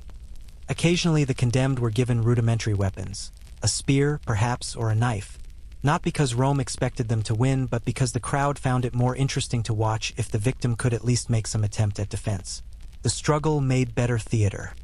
But the outcome was predetermined by design, and Roman crowds understood this. They were not watching to see who would win. They were watching the manner of dying, and Roman audiences were connoisseurs of that particular art form in ways that are both fascinating and deeply unsettling to contemplate. There was a spectrum of damnatio ad bestias scenarios, ranging from the relatively swift to the elaborately prolonged. At the swift end, a large predator released onto an unarmed condemned person could produce a death measurable in seconds. At the other end, Roman editors of games sometimes constructed scenarios specifically designed to extend the process. Multiple smaller animals rather than one large one, or restraints that prevented the condemned from moving away from repeated attacks, or wounds inflicted in advance to weaken the victim without killing them, ensuring a prolonged visible suffering before the final outcome. The Roman appetite for variety in these matters was considerable, and the competition between different editors of games to produce more memorable and more spectacular munera drove a constant escalation of elaborateness. The noon hour, sandwiched between the morning animal shows and the afternoon gladiatorial contests, was traditionally given over to executions of a different kind. More straightforward killings of condemned criminals, sometimes staged with theatrical costumes and mythological narratives in a practice that deserves its own moment of attention. The Romans had a particular fondness for staging executions as reenactments of mythological scenes, a practice that combined their love of spectacle with their love of classical literature in a way that reveals something genuinely disturbing about the Roman aesthetic imagination. A condemned criminal might be costumed as Orpheus and placed in the arena with trained animals, the conceit being that Orpheus could charm wild beasts with his music, and the condemned, lacking Orpheus's talent, would predictably fail to do so. Another might be dressed as Hercules and burned alive, reenacting Hercules' death on Mount Ida. The poet Martial, writing about the Colosseum's inaugural games in 80 CE under the Emperor Titus, describes several such mythological executions with what reads as genuine aesthetic appreciation, as though the literary framing genuinely elevated the experience for him. He describes a condemned man playing the role of Laurelis, a famous robber from Roman popular tradition, crucified on stage and then torn apart by a bear, and writes about the performance with the tone of a theater critic reviewing a competent production of a well-known play. Historians still argue about how to interpret Martial's enthusiasm, whether it represents a genuine Roman aesthetic framework for understanding these performances as art, or whether Martial is performing his own cultured sophistication, or whether there is something more complex happening in the gap between the literary framing and the actual screaming death occurring in the arena sand. The answer is probably all three simultaneously, and the discomfort of that answer is itself informative about the Roman cultural psyche. The gladiatorial contests of the afternoon were a different category of spectacle, and the relationship between gladiatorial combat and judicial punishment is more complicated than popular culture usually suggests. Most gladiators were not condemned criminals, at least not by the height of the empire. The gladiatorial schools, the ludi, were professional training establishments that produced skilled fighters through years of intensive preparation, and many gladiators were technically slaves or prisoners of war who had entered the gladiatorial system rather than being specifically condemned to it as a judicial sentence. There was a separate category, damnati ad ludum, those condemned to the gladiatorial school, which was a judicial sentence applicable to certain serious crimes, but it was distinct from damnatio ad bestias and involved at least the theoretical possibility of survival and eventually freedom. But the arena's relationship to punishment was not limited to the formally condemned. The entire institution of gladiatorial combat existed within a framework of Roman violence and social control that was inseparable from the punishment system. Gladiators occupied a peculiar social position, simultaneously admired for their courage and skill, and deeply stigmatized as infames, persons of degraded social standing, whose bodies were contractually available to be hurt and potentially killed for public entertainment. A free Roman who voluntarily became a gladiator was, in signing the gladiatorial contract, formally surrendering certain rights and accepting a status analogous in key respects to that of a slave. The body was no longer entirely one's own. It belonged, for the duration of the contract, to the editor of the games and to the crowd's judgment. The famous gesture of the turned thumb, which popular imagination has fixed as a signal of death, though the actual Roman gesture and its direction are subjects of genuine scholarly uncertainty, represented the crowd's exercise of a kind of collective judicial power over the defeated gladiator. Whether to kill or spare the fallen fighter was, in theory, a decision that involved the crowd's express preference and the editor's final call. This was not mercy in any deep sense. It was theater, and the crowd's voice was part of the performance. But it was also a remarkable piece of political theater, in which the Roman people were given a visible, participatory role in the decision of life and death, a reminder that Roman public entertainment was never entirely separable from Roman politics. The Colosseum itself, that monument to Roman engineering and Roman spectacle that has become arguably the most recognizable ancient structure in the world, was built by the Flavian emperors beginning under Vespasian and completed and inaugurated under Titus in 80 CE. Its construction required an estimated 100,000 workers and consumed enormous quantities of travertine limestone, Roman concrete, and iron. It could hold somewhere between 50 and 80,000 spectators. It had functioning plumbing, a sophisticated drainage system, and the aforementioned retractable awning operated by naval personnel. It was, by any measure, one of the greatest feats of ancient engineering ever undertaken. It was also a place where human beings were killed for entertainment on a regular basis, and Rome built it with exactly that purpose clearly in mind and no apparent conflict about the ethics of the enterprise. The Colosseum was not built despite Roman civilization. It was built because of Roman civilization, because Rome had the engineering capacity, the economic resources, the political motivation, and the cultural framework to conceive of such a building, fund its construction, and fill it with spectators who considered its programming a legitimate and desirable form of public life. This is the thing about the arena that resists easy summary. It was genuinely magnificent, and it was genuinely terrible, and those two facts coexisted without contradiction in Roman experience. The engineering is real. The artistry of the gladiatorial tradition is real. And the judicial executions and the morning beast hunts and the noon mythological killings are equally real. Rome did not separate these things, and perhaps the most honest response to the Colosseum is to hold all of it at once. The splendor and the horror, the achievement and the atrocity, the civilization and what it cost. The sand is raked clean after each performance. The trapdoors are reset. The animals are returned to their underground chambers. The crowd files out into the Roman afternoon, satisfied, already discussing what they saw, already anticipating the next program. And somewhere in the city, a magistrate is signing a different kind of sentence. One that will not send a man to the arena, but will instead remove him from the world in a way that might, in some respects, be even harder to bear. There is a particular cruelty that Rome reserved for those it wished to destroy without killing. A punishment so thoroughly conceived, so meticulously applied, that it could erase a person from the fabric of civilization while leaving their body entirely intact. Sounds almost gentle, put that way, almost bloodless, and in the strictly physical sense, it was. No rods, no cliff, no sack, no arena sand. Just a legal declaration, a geographic boundary, and the slow dissolution of everything that had made you a person in the eyes of Roman society. If the punishments we have discussed so far were about destroying the body, exile and its companions were about destroying the self, the social, legal, political, economic, familial self that, in Rome's intensely communal world, was arguably more essential to human existence than the body that carried it around. Exile in Rome came in several carefully distinguished flavors, each calibrated to a specific level of severity, and the distinctions between them mattered enormously to the people they were applied to.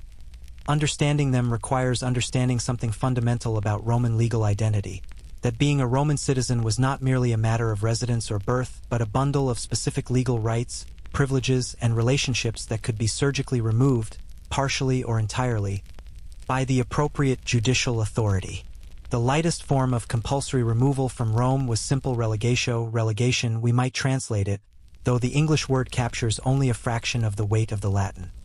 Relegation meant that you were required to leave Rome, or Italy, or whatever geographic area the court specified, and were prohibited from returning for a defined period or permanently. Your citizenship, however, remained intact. Your property, in most cases, was not confiscated. Your legal relationships, your marriage, your paternal authority, your business arrangements, continued in their formal existence even if the practical capacity to exercise them was severely compromised by your enforced absence. Relegation was Rome's version of saying, "We want you gone, but we are not yet finished with the pretense that you are still one of us." This was the punishment that fell on the poet Ovid in 8 CE, and it is one of the most extensively documented exiles in Roman history precisely because the man subjected to it was one of the greatest writers of the ancient world, and he spent the remaining decade of his life writing poetry about it with an intensity that still communicates itself across 2,000 years. Ovid was relegated to Tomies, modern-day Constanza in Romania on the Black Sea coast, by the Emperor Augustus, for reasons that Ovid himself describes in deliberately vague terms as a poem and a mistake, Carmen et error. The poem was almost certainly his Ars Amatoria, a witty and frankly licentious manual of seduction that Augustus, in the middle of his moral reform program, found incompatible with the image he was trying to project for Rome. The error was something Ovid never fully explains, and historians have been speculating about it enthusiastically ever since. Involvement in some political scandal involving Augustus's granddaughter Julia, perhaps, though nothing has ever been confirmed. What Ovid's exile poetry gives us, uniquely, is a first-person account of what relegation actually felt like from the inside. It felt, according to Ovid, like death while still breathing. Tommy's was cold. Genuinely, brutally cold by Mediterranean standards, and Ovid, a sophisticated Roman urbanite who had spent his entire life in the city, found the climate of the Pontic steppe essentially intolerable. The local population spoke no Latin. There were no libraries, no theaters, no dinner parties, no literary culture of any kind. There was nothing of Rome, and Ovid's grief for Rome, its streets, its society, its conversations, its entire texture of civilized life, saturates his exile poetry with a longing so acute that it reads almost as a physical symptom. He was, in the most literal sense, homesick unto death. He died in Tommy's around 17 CE, never having received the pardon he spent his exile petitioning for. Augustus was unmoved. Tiberius, who succeeded Augustus, was equally unmoved. Rome did not forgive. The heavier form of exile was acqui et ignis interdictio, literally the prohibition of water and fire. This was not metaphorical. Water and fire were the two fundamental elements of Roman domestic life, the hearth and the well, and to be prohibited access to them was to be declared outside the community of the living in the most basic physical sense. This form of exile carried with it the loss of Roman citizenship, the forfeiture of property, the dissolution of legal relationships. A person subjected to acqui et ignis interdictio was, in Roman legal terms, as good as dead. Their will was void, their marriages dissolved, their children no longer legally theirs. The body continued to exist, but the legal person had been annihilated. The heaviest exile, deportatio, added to all of this the requirement of residence in a specific, designated location, usually a remote island, under conditions of supervision that amounted to a form of open-air imprisonment. The island of Pontia, off the coast of Latium, appears repeatedly in the imperial sources as a place of deportation for prominent political prisoners. Pandatiria, modern Ventotene, was where Augustus exiled his own daughter Julia for her spectacular marital infidelities and political indiscretions, and where Tiberius later sent his own niece Agrippina the Elder, who eventually starved to death there, whether by her own choice or through systematic deprivation depending on which source you believe. These island exiles of the imperial family were particularly savage precisely because the people subjected to them were close enough to the center of power that the emperor needed to be certain they could not return to threaten him, but not quite disposable enough, or the political cost of killing them not quite manageable enough, to warrant execution. The use of exile against family members within the imperial house reveals something important about the specific flavor of punishment available to Roman emperors that was not available to ordinary magistrates. An emperor could destroy a person's world with a word. He could send a wife to an island, a son to a frontier posting, a daughter into obscurity, a political rival into a genteel but absolute imprisonment that left the body intact while removing everything that made life worth living. This kind of power, the power to reshape a person's entire existence without leaving marks on their body, was in some ways more terrifying than the frank violence of the arena or the cliff, precisely because it was so much harder to resist or protest. You could not be heroic in the face of an island. You could not demonstrate courage against a legal document. Now, if exile was Rome's way of destroying living people without killing them, damnatio memoriae was Rome's way of destroying people who were already dead, or rather, of retroactively unmanning the dead, of reaching back through time and erasing a person from the historical record with the systematic thoroughness of a civilization that understood the power of memory and was entirely willing to weaponize it. The phrase damnatio memoriae, condemnation of memory, is actually a modern scholarly coinage rather than a Roman term. but the practice it describes was thoroughly Roman and thoroughly real. When the Senate or an emperor declared that the memory of a particular person should be condemned, what followed was a systematic campaign to remove that person from the physical, legal, and cultural record. Their statues were pulled down and smashed or defaced. Their name was chiseled out of inscriptions on public buildings, on monuments, on the bases of statues that remained. Their portraits were scratched from paintings and mosaics. Their name was removed from official lists and records. Any honors decreed in their name were rescinded. Any months of the calendar named after them, a not uncommon honor for emperors, were renamed. They were, as completely as a pre-modern society could manage, made to not have existed. The practical effect of damnatio memoriae was never total, of course. You cannot actually erase a person from history when thousands of people remember them and when literary works mention them by name.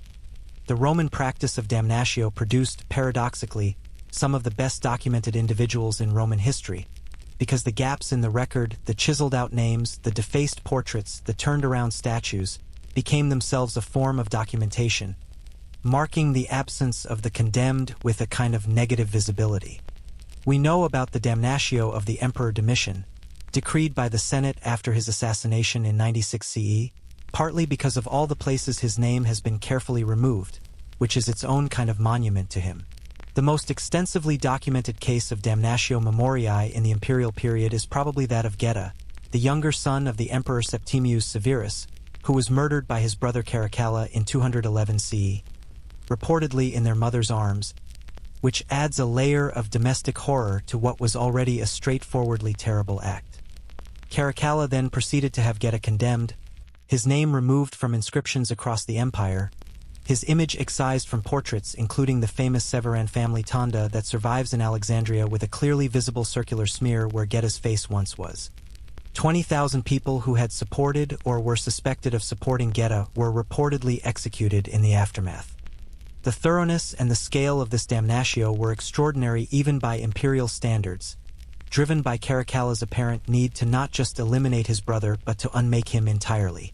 Historians still argue about the extent to which damnatio memoriae was a formal legal procedure with defined requirements and a specific senatorial decree, or whether it was a more improvised and variable practice that was retroactively systematized in ancient descriptions and modern scholarship.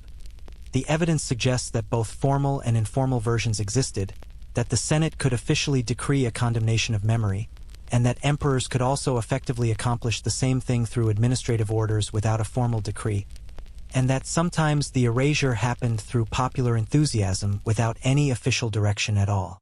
The emotional and psychological dimension of damnatio memoriae for the surviving family of the condemned is something the sources touch on only obliquely but which deserves a moment's thought.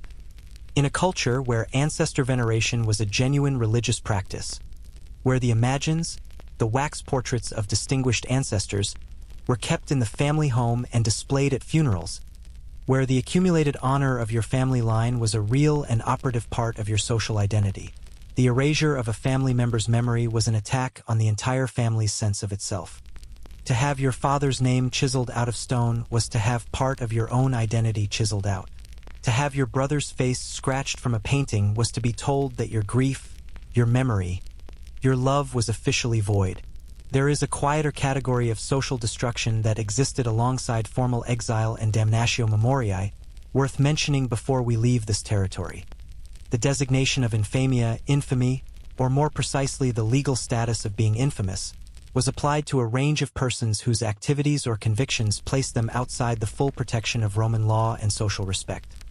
Actors, gladiators, prostitutes, auctioneers, certain categories of tradespeople, and anyone convicted of certain crimes were all infames.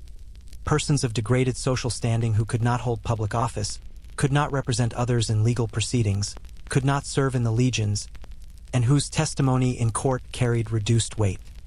Infamia was not exile and not damnatio, but it was a permanent marking, a legal tattoo that followed you through your life and shaped every interaction you had with the formal structures of Roman society. The Romans were, when you step back and look at the full range of social and legal mechanisms they deployed, extraordinarily inventive in their capacity to destroy a person without touching their body. exile, damnatio memoriae, infamia, the dissolution of legal relationships, the confiscation of property, the removal of citizenship. Each of these was a precise instrument for removing specific aspects of personhood, for dismantling the social self piece by piece while the biological self continued inconveniently to breathe. In some ways, this is the most modern aspect of Roman punishment, more recognizable to contemporary eyes than the cliff or the sack or the arena, because modern societies have developed their own elaborate repertoire of non-physical destruction. Cancellation, deplatforming, professional blacklisting, the systematic removal of a person's reputation and livelihood. The specific mechanisms are different, the technology is different, the scale is different. But the underlying impulse, the desire to make someone socially dead while leaving them physically alive, and the particular cruelty of that combination, is recognizably the same. Rome invented a great many things that we still use. Some of them we are prouder of than others. The lights are dimming now in the corridors of the great houses. The names have been chiseled away. The statues lie in pieces. And in the basement of the law, in the rooms where the real machinery of Roman justice ground its slowest and most relentless gears, something else was happening entirely. Somewhere beneath the polished rhetoric of the Roman courtroom, beneath the elaborate procedural theater of accusation and defense and judicial deliberation, there existed a room that the law not only permitted but in certain circumstances required. It was not a large room, typically. It did not need to be. Its function was specific and its furniture was minimal. A few implements, a trained operator, and a body that the law had determined could not be trusted to tell the truth without assistance. This was the torture chamber of Roman judicial practice, and what makes it genuinely remarkable is not its existence.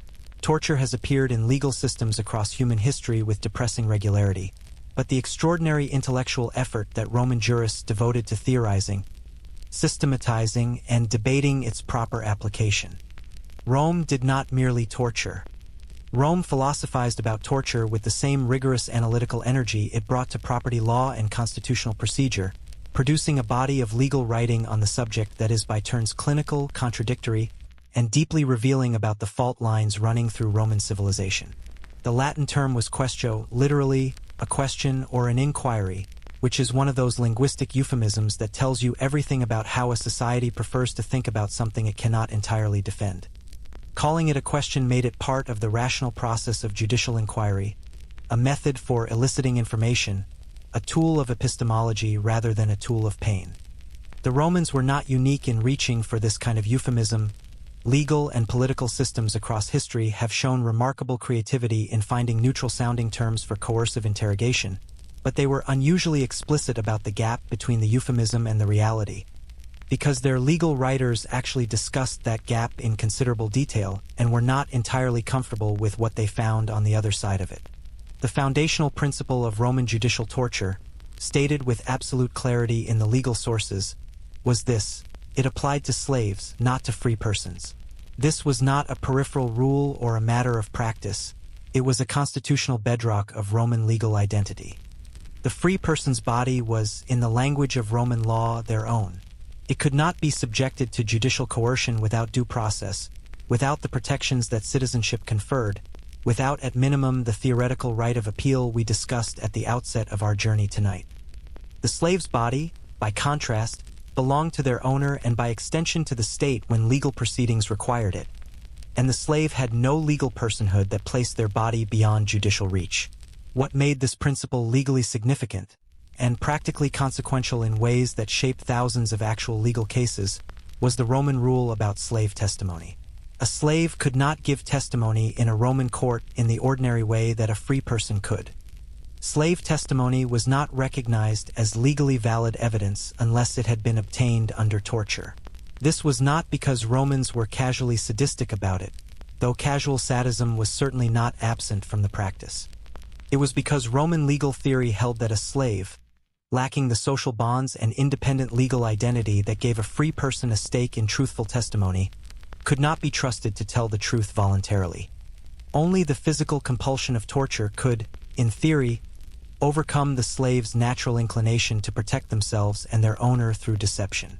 The pain was the guarantee of truthfulness. Even as they wrote this principle into law, the Roman jurists were aware of the obvious objection. and they stated it themselves with remarkable candor. Ulpian, one of the greatest of the Roman legal writers, whose work was preserved in Justinian's great compilation and thus survived to influence Western legal thought across the centuries, wrote in the early 3rd century CE that torture was a frail and dangerous thing, untrustworthy in practice, because under sufficient pain people would say anything, would confess to crimes they had not committed, would accuse people they had no knowledge of, would produce whatever the interrogator appeared to want in order to make the pain stop. Ulpian noted this problem explicitly, acknowledged that it was well understood, and then continued to explain the proper procedures for judicial torture. He did not resolve the contradiction. He documented it, framed it, and moved on, which is perhaps the most honest thing you can do with a contradiction that the system requires you to maintain. The specific methods of Roman judicial torture were not, by the standards of later historical periods, technologically elaborate. The aculeus, sometimes translated as the rack, though the Latin word literally means a little horse, was a device that stretched the body by suspending it or binding it in extended positions, creating extreme muscular and joint pain without necessarily breaking bones. It appears frequently in the sources as a standard instrument of the quaestio.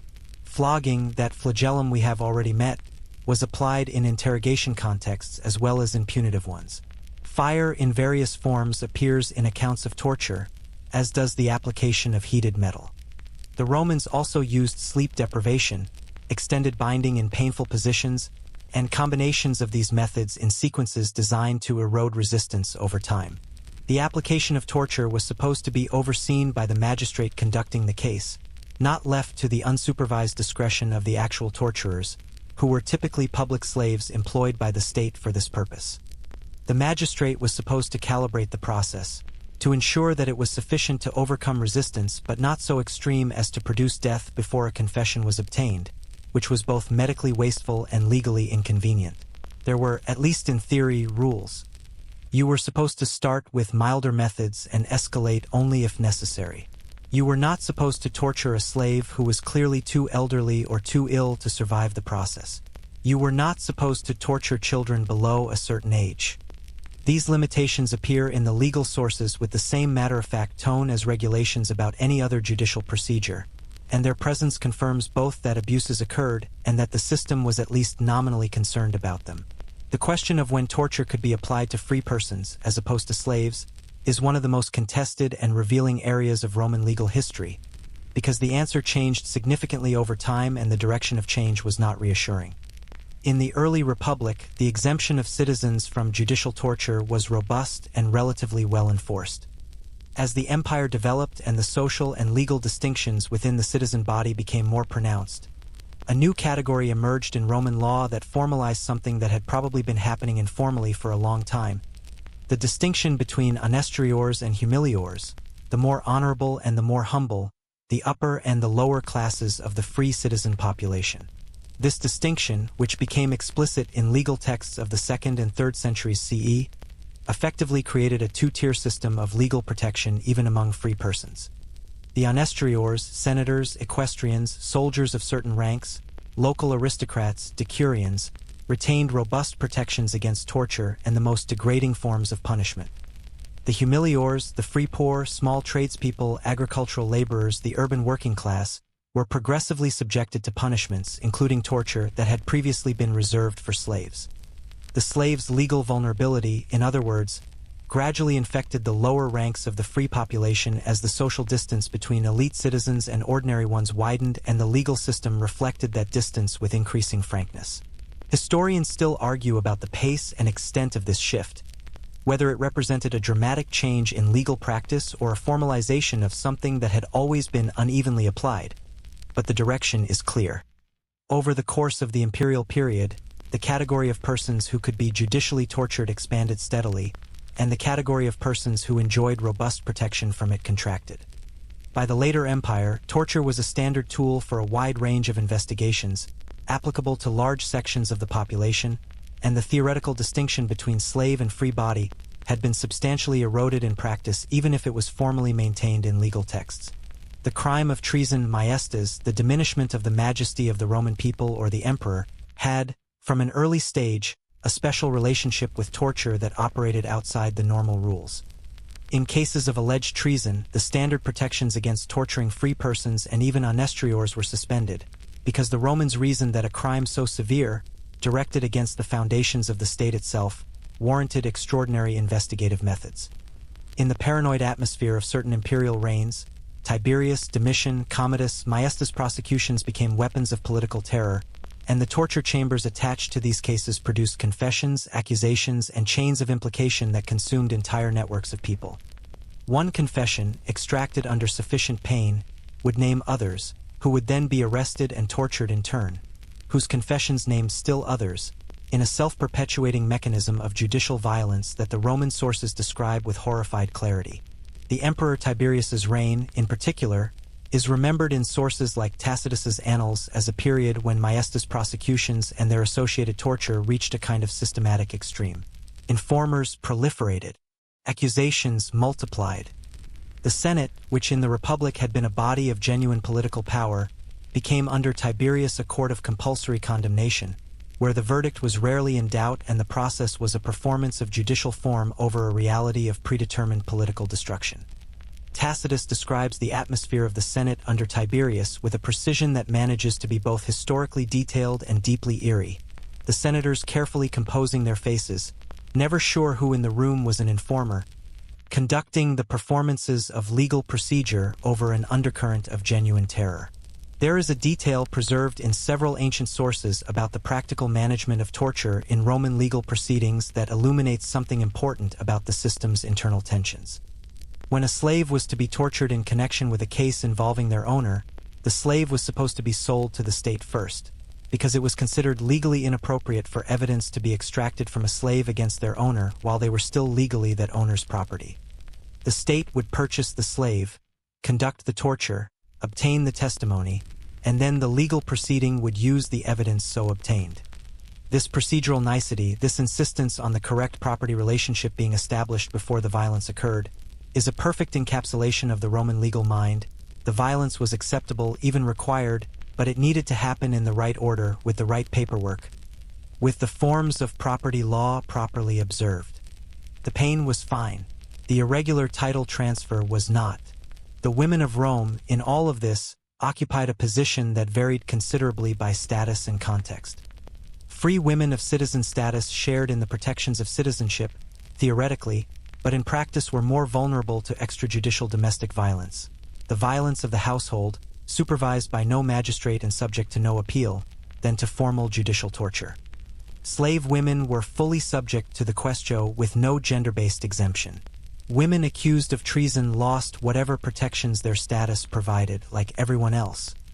The legal sources discuss the torture of women in the same procedural register as the torture of men, adjusting only for certain physical considerations that the medical writers associated with the legal texts occasionally note, in the same tone of clinical detachment that characterizes the whole genre.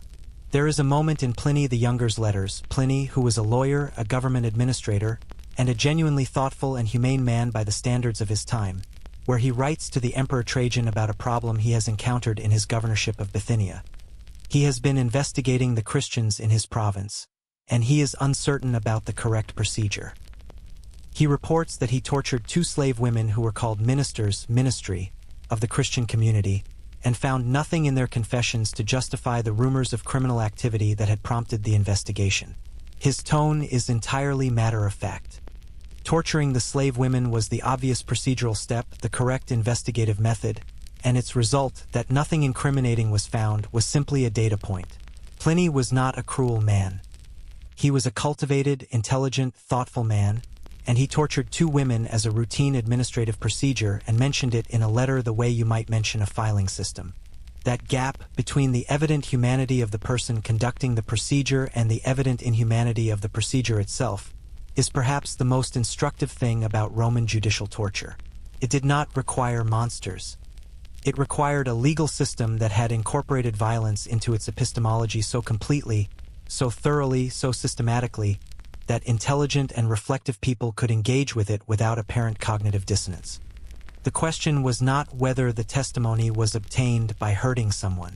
The question was whether the correct procedures had been followed. The room is quiet now.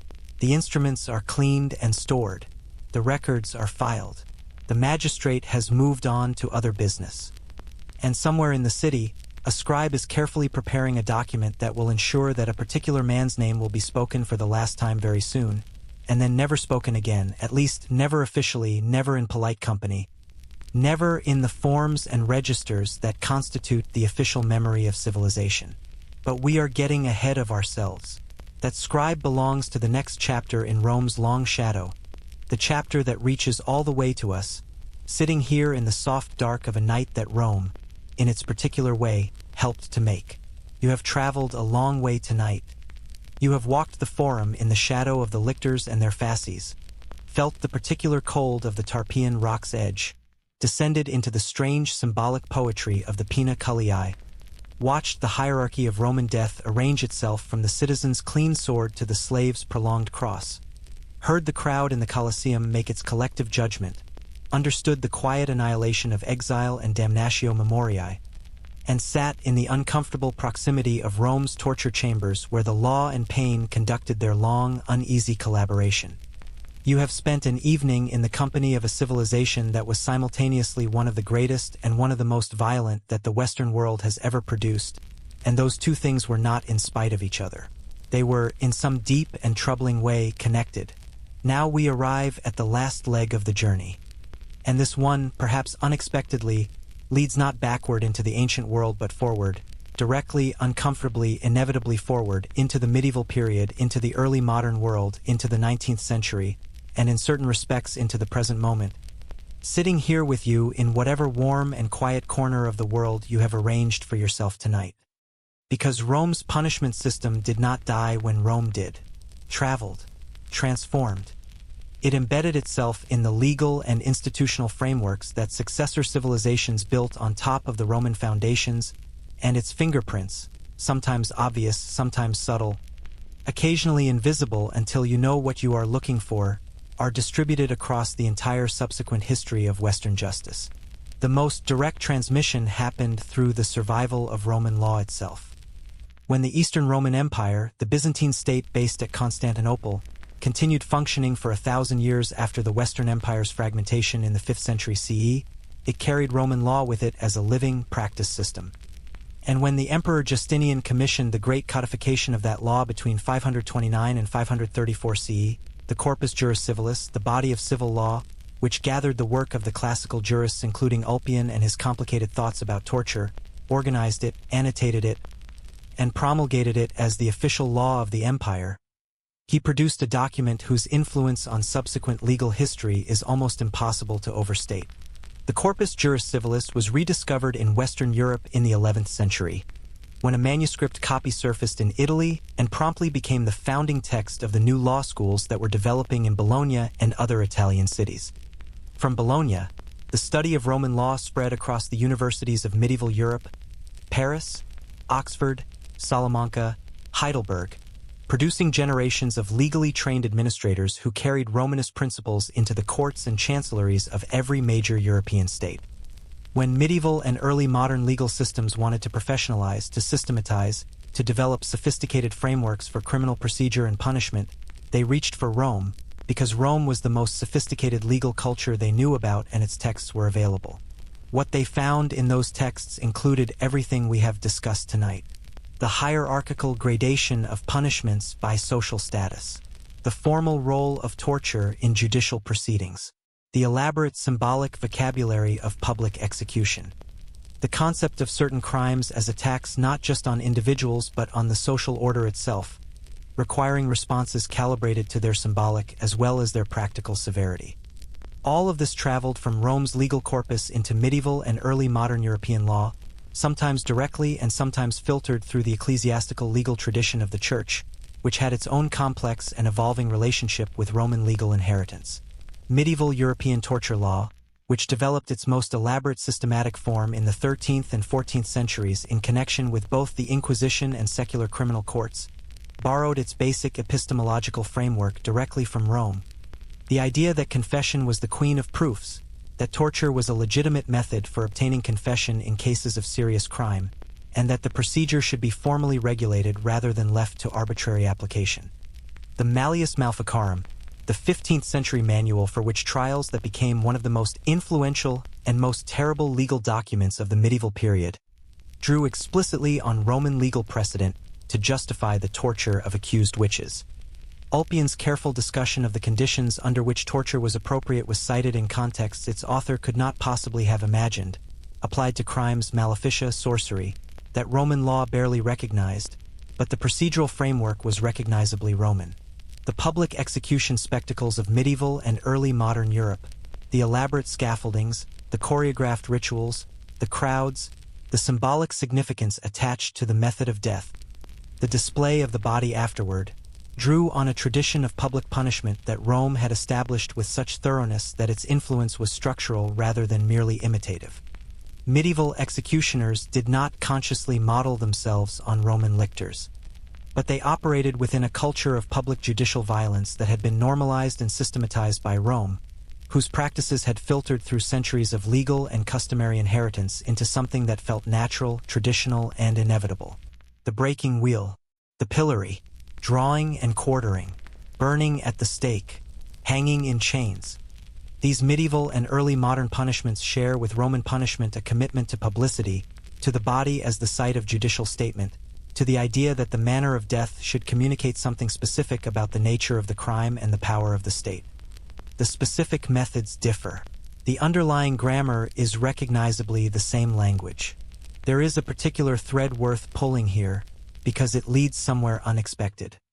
The Roman distinction between honestiores and humiliores, between the socially elevated who were protected from the worst punishments and the socially humble who were not, traveled directly into medieval and early modern European legal systems in the form of explicit class-based distinctions in punishment.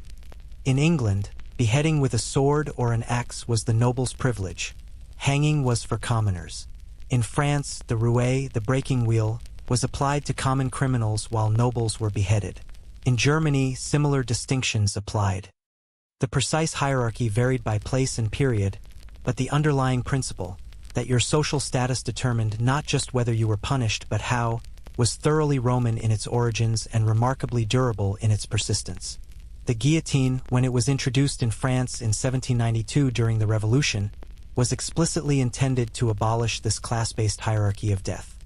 Its inventor and advocates argued that a swift, mechanical, identical death for all condemned persons, regardless of social class, was a statement of human equality under the law. Everyone dies the same way because everyone's life has the same value. This was a genuinely revolutionary idea in the most literal sense, and it was revolutionary precisely because it was dismantling something so deeply established, so thoroughly normalized, so obviously inherited from Rome through 1,000 years of legal practice, that most people had probably stopped noticing it was there. The guillotine was not just a machine. It was an argument against Roman law. The gladiatorial tradition, interestingly, did not transmit itself quite as directly into medieval Europe, partly because the Church condemned it and partly because the specific economic and political infrastructure that supported the Roman games did not survive the empire's collapse. But the underlying appetite for spectacle, for the public display of controlled violence as entertainment, never entirely disappeared, and its various medieval and early modern expressions, tournaments, public bear-baiting, cockfighting, prize-fighting, represent the same cultural impulse finding new containers. And when modern scholars analyze the phenomenal global success of mixed martial arts competitions, or the cultural dominance of contact sports whose injuries are part of the spectacle rather than an unfortunate side effect, some of them reach for Rome as a point of comparison, which is either illuminating or a stretch depending on your theoretical inclinations and how seriously you take the comparison. The damnatio memoriae tradition has had an extraordinarily rich afterlife that extends right into the digital present. The systematic erasure of a condemned person from the public record, the removal of their images, the striking of their name from official documents, the retroactive revision of historical accounts to minimize or eliminate their presence, appears in political contexts across the centuries with a regularity that suggests it responds to something deep in the human relationship between power and memory. Stalin's Soviet Union practiced what historians call the Stalin-era erasure of purged officials from photographs and encyclopedias with a thoroughness that would have impressed a Roman emperor, though the technology was different. Totalitarian states of the 20th century returned to the practice of damnatio memoriae repeatedly, not because they had read Suetonius, but because the impulse it expressed, the desire of power to control not just the present but the past, to unmake enemies not just physically but historically, is apparently perennial. And in our own moment, the debates about the removal of statues, the renaming of buildings, the cancellation of public figures from the official record of institutional honor, these debates are, whatever you think about the specific cases involved, legible in the vocabulary that Rome established. The argument that a statue's removal erases history is recognizably the same argument that some Romans made against damnatio memoriae, that it distorts the record and ultimately serves no one.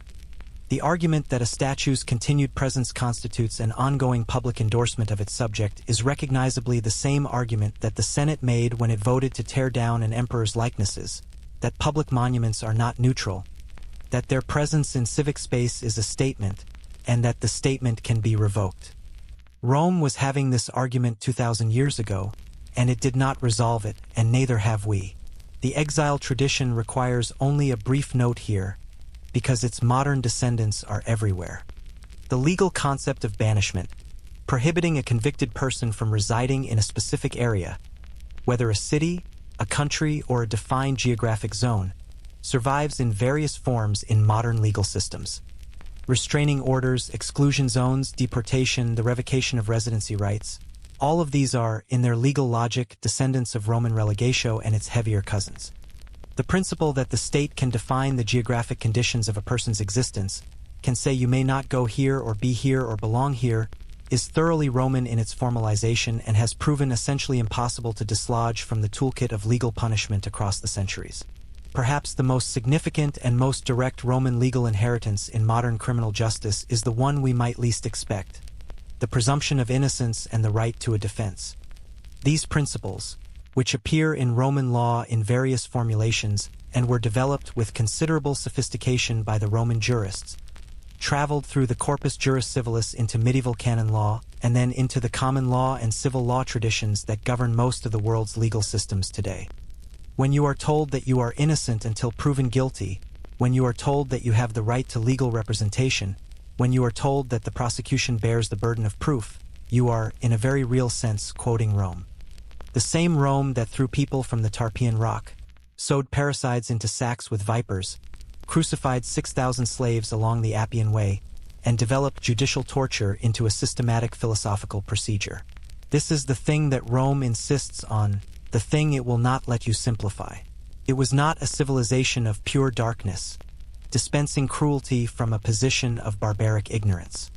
It was a civilization of extraordinary sophistication and genuine moral insight that simultaneously maintained practices of spectacular violence and systematic brutality, and saw no fundamental contradiction between the two. The same legal tradition that produced the presumption of innocence produced the quaestio. The same culture that debated the ethics of punishment with stoic rigor threw people to lions for entertainment. The same society that produced Cicero's defense of Roscius, one of the most brilliant pieces of criminal defense advocacy in the ancient world, also condemned the innocent and protected the guilty when politics required it. Historians still argue whether Rome's legal sophistication represents a genuine moral achievement that exists independently of its violent practices, or whether the sophistication and the violence were so deeply intertwined that you cannot have one without the other, that the elaborate procedural framework was, in part, a mechanism for managing and legitimizing the violence rather than constraining it. The answer, as with so many things about Rome, is probably both, in proportions that varied by time and place and the specific individuals involved. Rome was large enough and long-lasting enough to contain both impulses at full intensity simultaneously, and that is precisely what makes it so enduringly fascinating and so morally complex. The shadow Rome casts over Western legal history is not the shadow of a cautionary tale. Exactly, though there are certainly cautionary elements in everything we have discussed tonight. It is the shadow of an inheritance, complicated, partially disowned, partially celebrated, partially invisible, but structural in ways that go all the way down. The language of Western law, the concept of rights, the framework of criminal procedure, the very idea that punishment should be calibrated to crime and status and intent, all of this came from Rome, along with the hierarchical brutality and the spectacular public violence and the systematic torture and the arena. We took the package. We have been unpacking it ever since, keeping what we wanted, putting back what embarrassed us, arguing about the rest. You are the heir to all of it. The marble temples and the Tarpeian rock. The presumption of innocence and the quaestio. The roads that still run straight across Europe and the crosses that line them. The law that protects you and the law that, for most of human history, protected you only if you were the right kind of person in the right kind of place at the right kind of moment. Rome is never finished with us. And tonight, perhaps, you understand a little more precisely why. And now, as the last of Rome's long shadow retreats from the room, it is time to let the weight of all those centuries settle gently to the floor. You have carried a great deal of history tonight, names and methods and arguments and ironies, 2,000 years of human ingenuity applied to some of the darkest questions a society can ask itself. You can set it down now, all of it. Let the Forum dissolve back into warm haze. Let the Colosseum fold itself back into the golden distance of the ancient world. Let the Tiber flow quietly on its way to the sea. Feel the room around you, the softness of wherever you are lying or sitting, the particular quality of the quiet at this hour. There is nothing required of you now but to breathe and to rest, and to let the day and the history and the thinking all gently subside, the way water finds its level, the way the light fades at the edge of an old mosaic. The world is old and strange, and it has survived everything, every empire, every ruin, every terrible and brilliant thing that human beings have done to each other and to themselves. And here you are, at the far end of all that history, warm and safe and breathing slowly in the dark. Let your eyes stay closed. Let the thoughts drift past without catching them. The senators and the slaves and the lictors and the poets are all equally at rest now, equally gone into the long quiet that waits at the end of every story. And you are here, still, on this particular night, in this particular place, which is its own small miracle. The fan hums. The dark is soft. Rome is very far away. Sleep well.